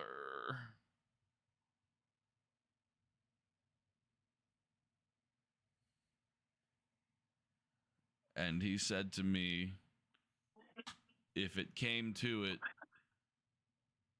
what I would do if Scout, and I think he also maybe mentioned his sisters, were to try to get their vengeance upon him, to which I that is what I'm truly having the most trouble with, is I obviously don't want my brother to die. He's the only family I have left that is blood other than my girlfriend and son.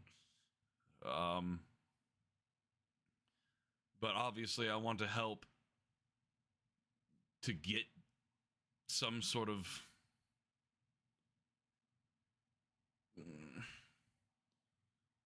closure to that. And I just, if we can talk him down and get him to explain himself, I would like to try and do that. But if he were to try and attack us, I mean, these people pissed me off by saying, don't hurt the Lycan, which means that he knows what I am, which is probably pretty obvious. I mean, he probably knows what most of us are or something, but that just kind of pisses me off because he especially told them to don't kill the Lycan, which I am nigh unkillable, let me tell you. Greg laughs in healer. Jameson laughs in tough. and If he and cannot hybrid see trans- reason, we will tie him up and beat him until he does. Jack's gonna come over to Scout, put a hand on his shoulder and goes, well, this is your lucky day, Scout, because I was once a part of this same guild in the faction in this city, and it's on my to-do list to wipe them out and take back the city as my little vendetta, I guess. He just kind of waves vaguely at the world, like, of things, you know, that I'd like to do, and I can certainly. Yeah, I would love to help you burn them to the ground and salt the earth and make an example out of them. I would be happy to repay every lash on my back that they ever gave me. I'd be happy to repay all the electricity, and a little bit of spark comes from his hand, that has coursed through my body every time I refused to do the horrible things they made me do. So, Scout, you've got a guy with a thirst for vengeance on your side who wants to see these people suffer like you wouldn't believe. And sure, we can let this brother of Jameson's live. I'm fine with that. Zara, on the other hand, if you ever meet her, I want her dead. I want her family dead. I want her dog dead. That's how much I hate her. Boy, That's all I want. leave the animals alone. No, her dog. You know what her dog did to my arm before I lost it? Probably dog things.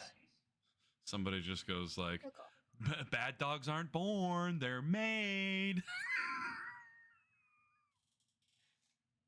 This one.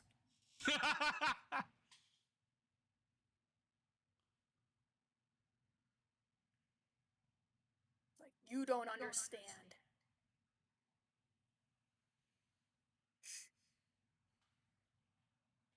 Well, then Scout says, "What did she do to you?" Like I said, she beat me, she whipped me, she let those who knew how to do magic do fun things, like strike me with lightning if I misbehaved, if I tried to run away, if I used to kill somebody on a mission, if I accidentally on purpose let somebody slip away, you know? If I fucked up in any way, which I did a lot because, like, hell, I was gonna be a thief, which unfortunately she still managed to beat into me. She still broke my spirit and made me do these things that I regret every day. The faces that I see. I want to put those to rest and not have to. I'm gonna sigh some. Yeah, I've got history with this woman, and she made me do awful things, and I've got guilt over that. The way I've got guilt about so many things in my life, and if not my hugest priority. I mean, we've got help Greg. I've got a few other personal things I'd like to deal with at some point, but yeah, before the end of my lifespan, before the end of her natural lifespan, I would like to cut it short. In the worst, most painful way I can think of. I can think of a lot. I just, Scout, I just want to make sure that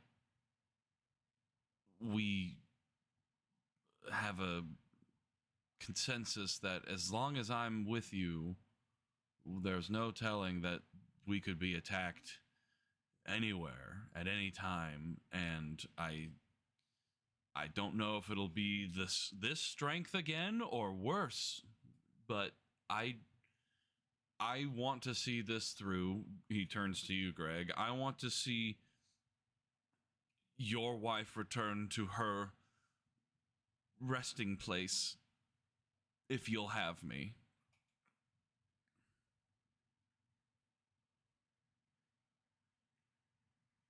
Once a son, always a son.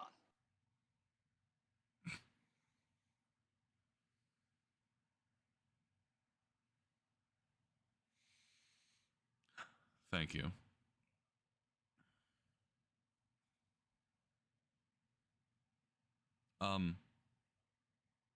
He kind of collects himself again, and all of the bodies had bands of loyalty on them, which in my time also holding on.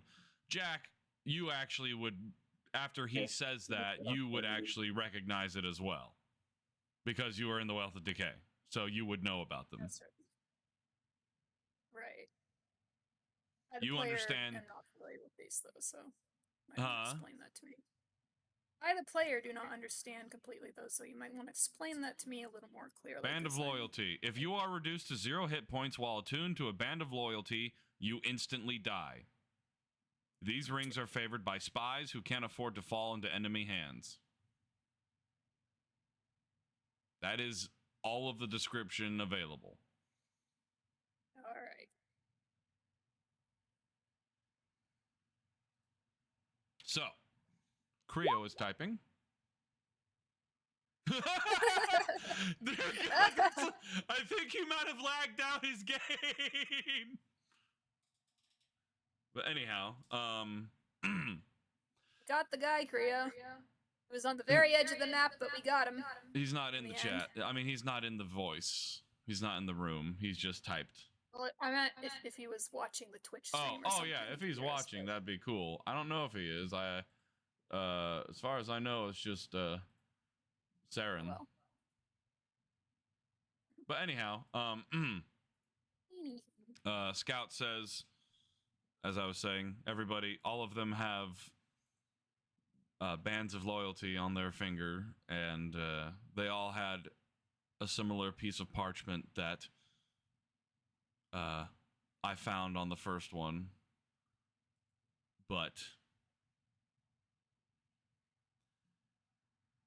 I don't want the first one that I opened on that one, and he points towards the mangled body of the master thief. As I opened it, a sigil appeared and it burst into flames, and I let go of it before it could do anything, but it just seems to be some sort of maybe a ward to stop people from opening it that's not supposed to open it. So we have a few chances to work with one, but as far as I know, that's the extent of my magical trap knowledge that I have, is little to none. So Novikov is like, magical traps, you say? Let me take a look at this one. He looks at the archer and looks at the parchment that's been placed onto his body. And he grabs hold of it because he understands that until it is opened, it doesn't seem to go off. So he kind of like, well, he starts doing a Grizos. You would notice that he's starting to make like the motions of doing an arcane check. Guidance. All right. So he is going to do an Arcana check, which he has proficiency in, and then shall do a +4 for guidance. All right. Wow. Holy fucking shit, dude. Why do you make good rolls when you're not here? All right. Well, he rolled a 26. Yes. He pretty much determines, all right, I've solved it. Pretty much, as soon as the page is opened by someone who is not recognized by the glyph to open it, it shall burst into flames, and it essentially self-destructs. So, do we know how to get around this? You have 3 guesses. I could dispel magic. That's one.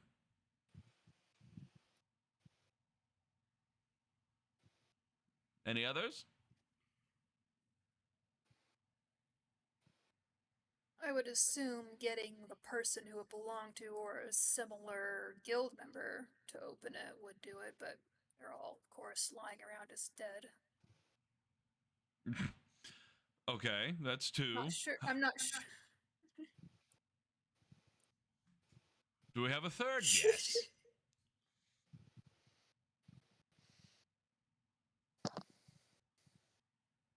And Jameson is just like, what if we cut their hands off? Okay, a little bit on the gory side, but that is a third guess, sure. Here's the plan. He drops it onto the body of the archer, grabs the archer's hands, and like Weekends at Bernie's them to open the parchment. And as he gets the hands to like open the parchment, he kind of just lays the hands on it so it stays open. See? There we go. The hands of the one who it was meant for. Without blood and cutting them off and all these unnecessary things. Jameson goes, whatever. So Novikov just like leans over and without touching the parchment, just kind of starts seeing if he can read it. Then he goes, I can't read this.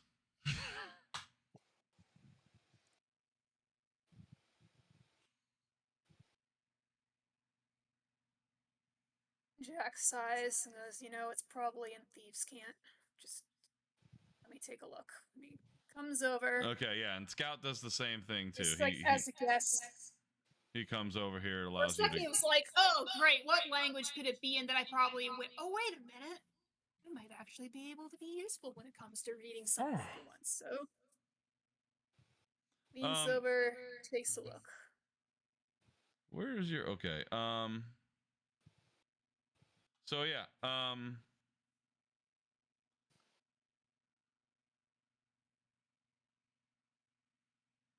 understand a set of secret signs and symbols used to convey short, simple messages, such as whether an area is dangerous or the territory. Because here's the thing, though: the thing about thieves' cant is most of the time it's like gestures and weird, subtle movements of one's person during conversation, but then also used to convey short, simple messages such as whether an area is dangerous or the territory of a thieves' guild, whether loot is nearby, or whether the people in the area are easy marks or will provide a safe house for thieves on the run. But we can say this is the goblin math plan, a brutish, illogical, or risky. We can say that you and Scout looking at it, you can determine that there's a symbol for like there's a symbol for, I guess, find, the symbol for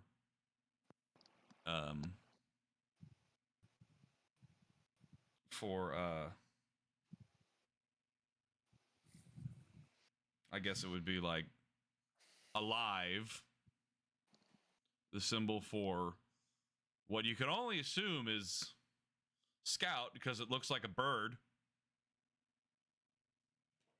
but just like the head of the bird and a hood over it.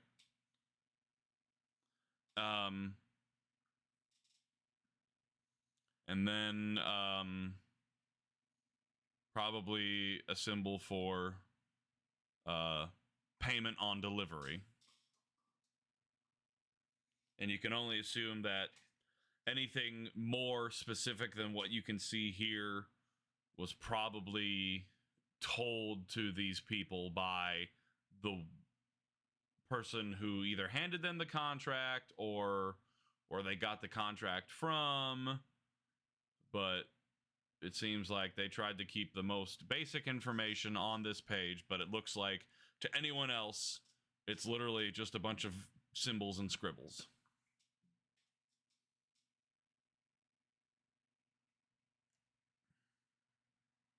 In the same way that Novikov was being all, I see, when he was like, look, he does the same thing. He's just like, and you look up at Scout. He looks at Scout with this like, like not, like the if you've seen The Gentleman from the yes, that's exactly what I'm going for. They go, so what did we learn here today, Scout, my boy? We learned that use the wizard for glyph traps. Ah, yes. All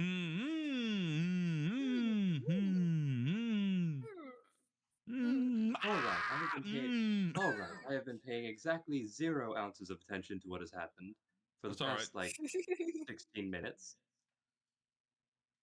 That's okay. This is something that I'm saying in character. All right, I have been paying exactly 0 attention. I have been paying exactly 0 attention to everything that's been happening around me for the past 16 minutes. So, can somebody catch me up?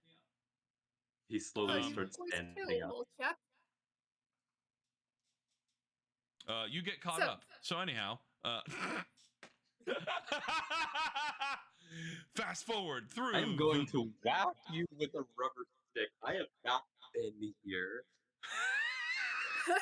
Well, maybe you should have been watching the stream and seeing what was happening. I was interacting with my family. You guys catch him up while I do that. Yeah, okay. So, Creo, Fenrir, who has been pleasantly paying attention to everything that's been happening for the last 16 minutes, pretty much happened was,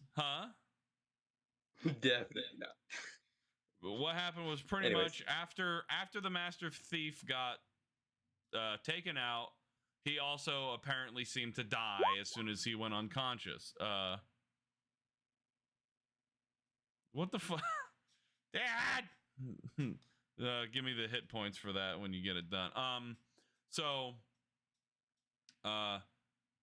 After the Master Thief went down, Scout searched him, found something that he was wearing, which was called a Band of Loyalty. He and Jack know what it is because they were both part of the Wealth of Decay.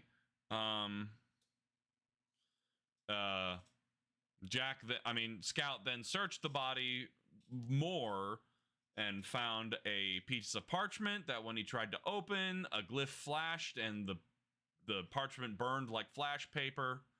And there was no evidence left after that. He then started to go search all the other bodies. He found the same thing on all the other ones, a ring and parchment. He did not open the parchment on any of the other ones. He just left it on their bodies. Meanwhile, after searching the body, they quickly decided to try and revivify the body, but they cut the finger off that had the ring off of the Master Thief, used Revivify, and after trying to cast Revivify, determined that the soul was not willing to return to the body. To which a disgruntled Grizzos said, "What a dick." What a dick! And fucking hilarious. Then everybody reconvened over here in the center. Scout, not really confessed as much as just let everyone know he heard them asking for him when he was, being all stealthy somewhere else, waiting to see what would happen. And then when, the fighting broke out, he immediately jumped in. Pretty much between him and Jameson, let everybody know that Scout had found out that Thorn Avanth, which is the guild master of the Wealth of Decay over in this little town called Silverside, learned that Thorn had something to do, or is the murderer or cause of the murder of Scout's mother and father. Jameson had said that Scout told him this pretty much the night, on New Year's night or so. Scout had a mental link with him and told him about what happened, and that Jameson is essentially in a tough spot because he doesn't want to kill his brother, but he doesn't want to just see his brother kill his friends that he's, grown to be, pretty much family with. He wants to see if he can get answers from him, that kind of thing. But Scout pretty much was like, he was regretful of the fact that he thinks that with him being in the party, everyone is now more exposed to danger because he has no idea if and when they could be attacked again like this, and if it'll be worse the next time. But he wants to see through to the end, going with Greg, getting Mir Guin back, and putting her back in her resting place. To which Greg said, "Once a son, always a son." And after that, they Novikov did a trap check thing, Arcana check on one of the papers, had everybody guess ways they could circumvent it, to which he just said, all I gotta do is this, and he used the hands of the dead body to open the parchment and leave it open, to which Jack and Scout looked at it and saw it was thieves' cant because Novikov said he couldn't read it, saw it said that through symbols and writing of a nature that you would not understand, said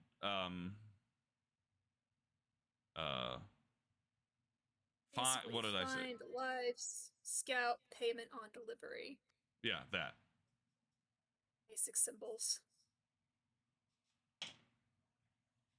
And they determined that anything more specific than that was probably told to them beforehand. Yeah. There you go, you're caught up. So yeah, Jack turns to the rest of the group and goes, alright, so this is basically a contract saying bring Scout in alive and you will be paid on a delivery. There's nothing, Jameson, so there's nothing about a lichen on there? Looks back through it, see if there's any little symbols for wolves or moons. From what you can see, nope. Like, no. Damn it. Checks for any Okay. little tiger signs. Nope, nope. Well, I guess that means they were told that by somebody else or something. Maybe it was an afterthought. I don't know. I'm still kind of pissed.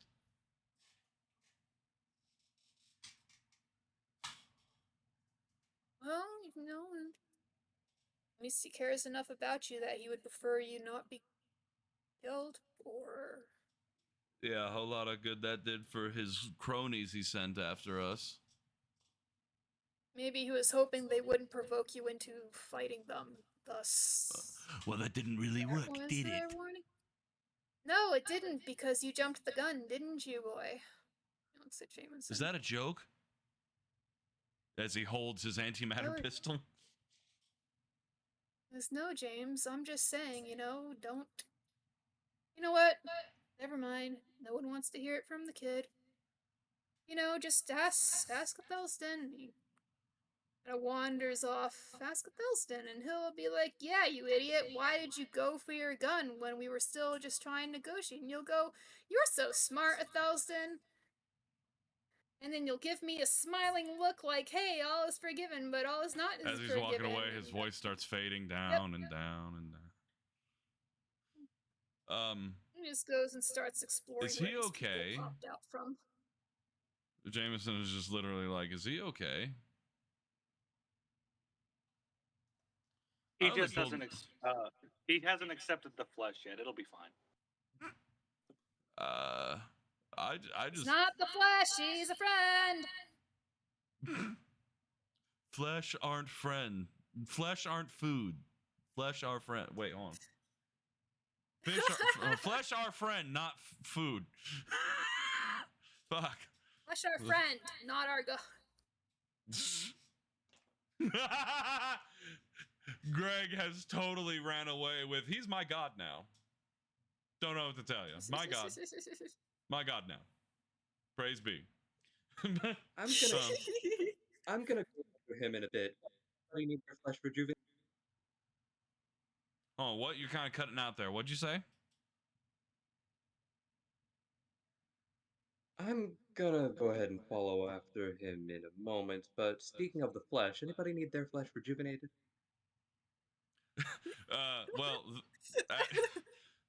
Mirgoth, funny enough, apparently he's poisoned and he just walked away.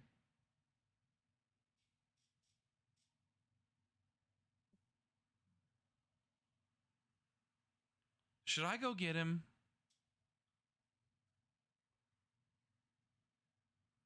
I will in a moment. Let's go ahead and deal with... Well, she was looking towards Greg when she said that. She wasn't asking you.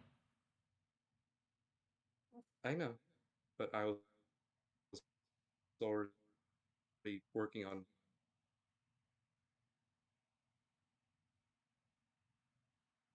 What were you doing, Fenrir?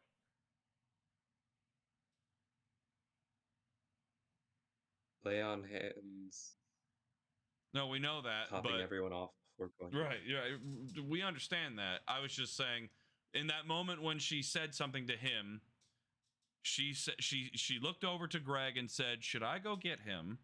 After she had said he walked off and he's poisoned, looks at her father. Should I go get him?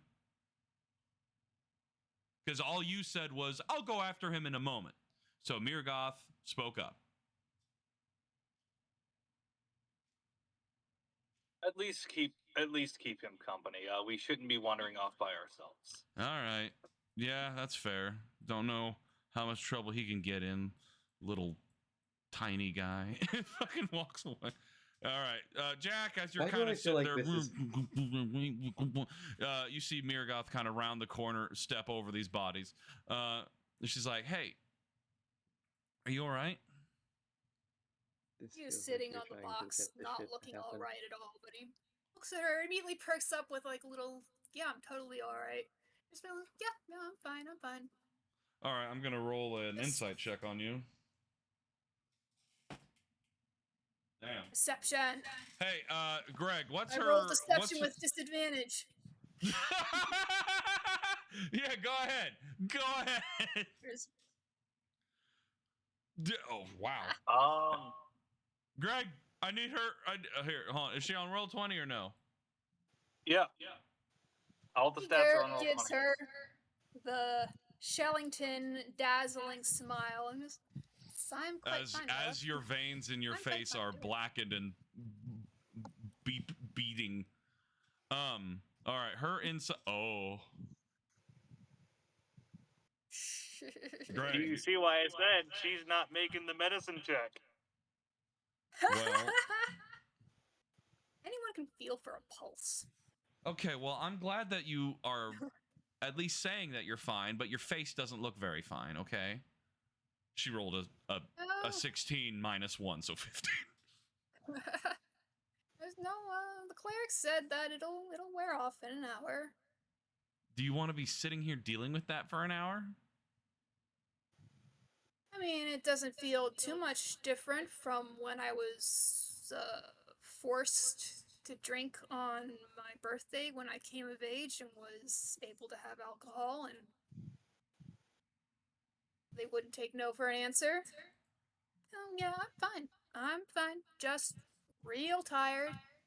I'm not sure when I last slept, to be honest. And there's not enough coffee or middle fingers in the world to get me through this day. She kind of looks a little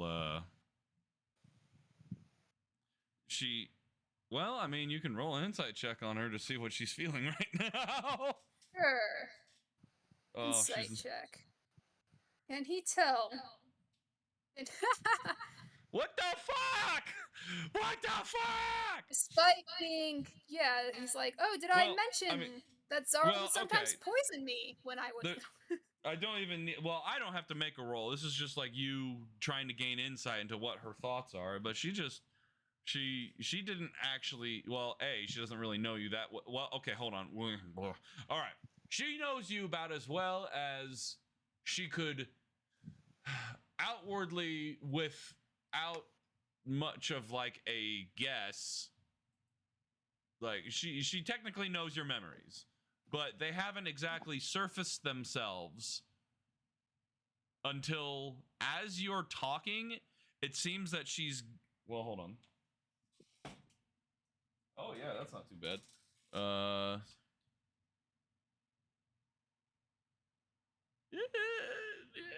Okay, yeah, it seems that as you kind of are talking about these things, she's starting to kind of, her eyes start kind of, you know how when you're talking to someone and your eyes flicker between both of their eyes? Or if you're experiencing a memory, you start kind of searching through your mind palace with your eyes, and you're just like seeing these things happen, kind of and you're staring into the distance. No, well, her eyes are like flickering as if she's like looking at things happening. Right. But you can kind of surmise, especially with that kind of role, that she's kind of actively experiencing your memories as you talk about what has happened to you. And she can kind of, you see that her demeanor kind of just really softens, and she kind of just looks at you, and you can see again with your insight that a tear starts forming in her eyes, and she kind of looks at you like how someone who thinks they've experienced great pain sees someone that has experienced probably more pain and would have never have thought that. And she kind of you're sitting on a box, right? Yep, he's just kind of sitting. Oh, where's So- that picture of mine? You know that Greg, picture how I tall once is drew she? of him a while ago? Greg, she's like 6'6", right? Something like that.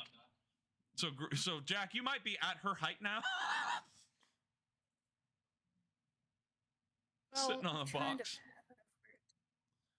Because It's not Jack, like you're trying to 5'6". find that picture.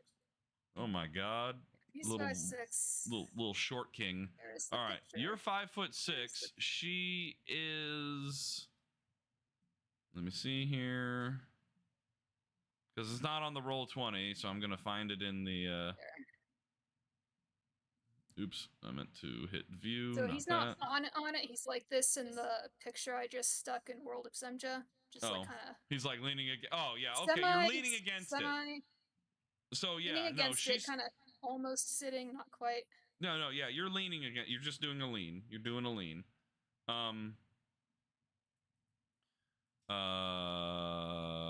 Where's her freaking? Where's her background? Where's her background? Greg! Yes. On D&D Beyond, she has no background.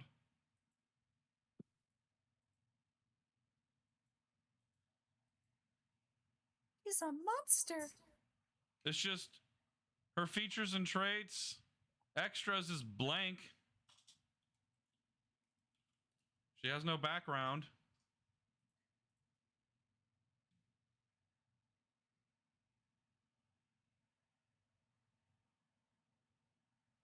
Yeah, she's got no background.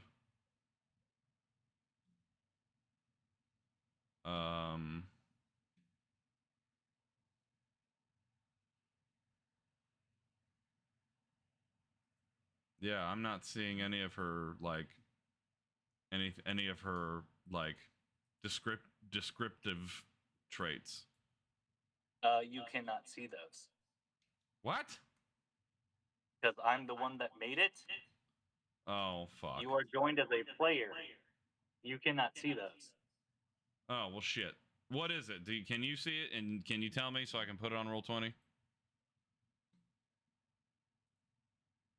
The background is already on the sheet. No, I mean her freaking height. All this over her height. Yeah. I was like, what are you trying to find in her history that she can possibly relate to How Jack tall having is a she? miserable 16th birthday?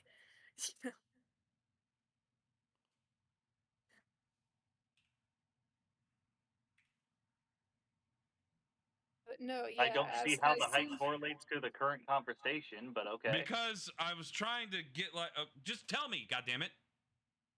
6'6". Okay, cool. All right. Here's the Cristo. So, no, I didn't mean to do that.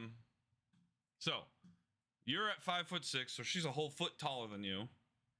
And as you're kind of seeing her have this like kind of sadness come over her, she, it looks like she tries to like put out a hand and to put on your shoulder if you accept that. No, he does. And not only goes, oh, Mirgi, darling, and he stands up and puts his hands on her shoulders and he goes, it's You're okay. stretching. Yep, he just And she stretches up just on his says- toes, puts his hands on her shoulders, like, it's okay. And she Feel bad well, about and me. she I'm goes. just having, She just says, having "I one had of those no days, idea. you know? I didn't know you've gone through so much. I'm sorry." Hey, I mean, you know, we've all gone through stuff. I'm sure you've gone through a lot of stuff as well that I mean, I've got a good imagination, but you'll Well, probably still shock apparently- me one day if Apparently, we can see each other's memories, so you can look through mine and see just I mean, what I I've. can, I mean, if you can, want. but I don't want to, honestly. That whole experience and like of having people in my head and being in people's heads, like You know? Yeah, it was a lot. It I definitely don't. was a lot. I don't want to. I don't want to know until you give me permission to, via telling me in your own time. That's what I prefer. Well, she kind of looks even more sad now and says, "Oh, well, I'm sorry that I just started. They just kind of started appearing in my head. I couldn't stop seeing them." He chuckles. I'm sorry. He goes, well, I mean, of course you can't. It takes a very strong person to be able to control their mind when it just, goes down that memory lane, and now you've got a lot of people's memories to go down. And isn't it fun? He says with this like really obnoxiously annoyed grin. He's like, isn't it fun? Isn't it? And like as you're kind of grinning, like again, like all of the like color in your face is just pale, except for these black veins, and she's just looking at you like, "Oh, you poor thing." And she Like, just I'm not a poor thing. she didn't say that. I'm just saying that's how she's No, I looking. know. Oh, Right? He but sees that expression of his Mirgi, darling. I'm okay, really. I'm not sure what memories you're looking at, but unless we're still attached, I'm pissed off about something in particular today that happened that I'm just being a petty little child about, and I don't know how to constructively well, do you want to talk about it? let go. Believe me, it may not look like it, but I actually try and talk most of the time first. Yeah, chuckles and goes, really? I thought you were a lady of action. Well, Gives her a very slightly sometimes. foxy look. Okay, roll a Constitution saving throw before death by snoo snoo. I'm kidding. He's just giving her a slightly, just a very slightly Like, joking. you a talker? That's why I gave him a +4 charisma. Because he likes to flirt. All right, what did you ask me to roll? Likes to flirt, but as soon as it comes to him, no, Not necessarily don't do true, it. but he does not like. Don't do it. Yeah, I'm a virgin. shut up. Yeah, if people start making fun of him about that in the game, they're gonna see how he reacts to that kind of joking around. Well, she's not. She's not done that yet. She's not going. You little incel. No. But no, she just she just kind of looks at you like, really, you're gonna say that? My God. But she wait a minute, hold on. But yeah, she you're like 22 now, aren't you? I think because of your time no, you're 25 now. 25. I was gonna say, you even think Jack's younger than he really is. Well, I mean, that's why I love him. I couldn't. I remember he was pretty young, but I couldn't remember how. But I know that Mirgath is like either 21 or 22 now. I'm gonna guess 22. Yeah. You think so? How do you know? I don't know. No, it's just I like suddenly had this little spark in my head. Like, didn't we have this conversation back when they first met up with her? But yeah, but that was probably like quite a few months ago. But anyhow, she just but she just goes, well, oh yeah, she asked, well, what happened that you're mad about?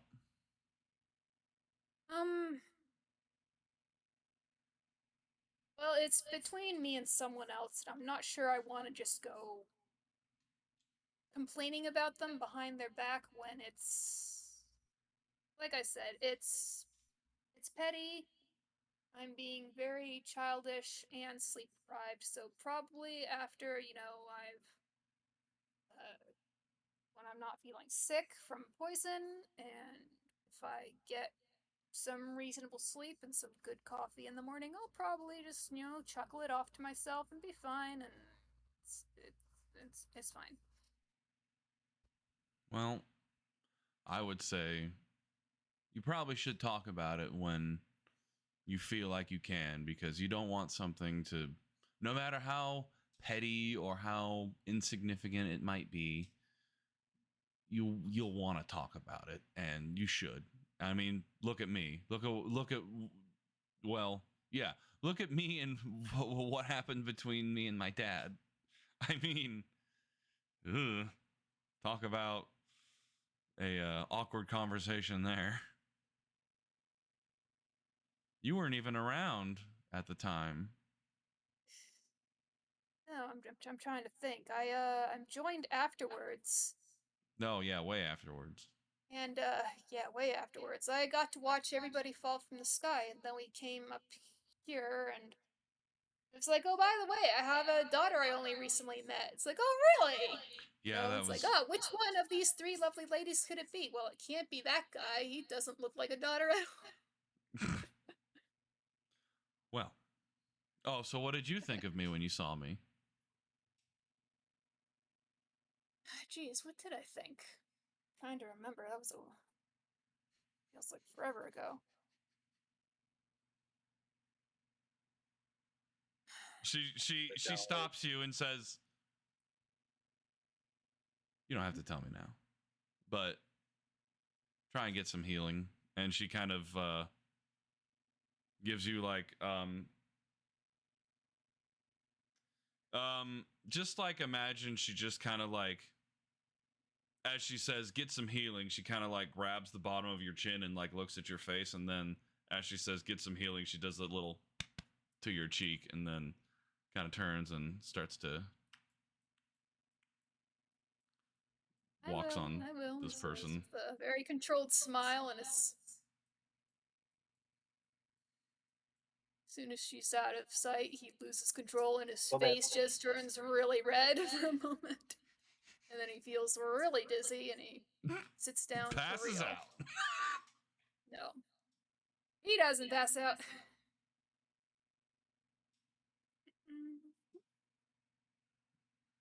Okay. Well, so I don't know if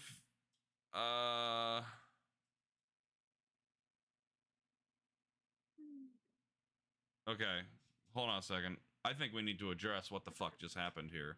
All right, Creo, what's going on?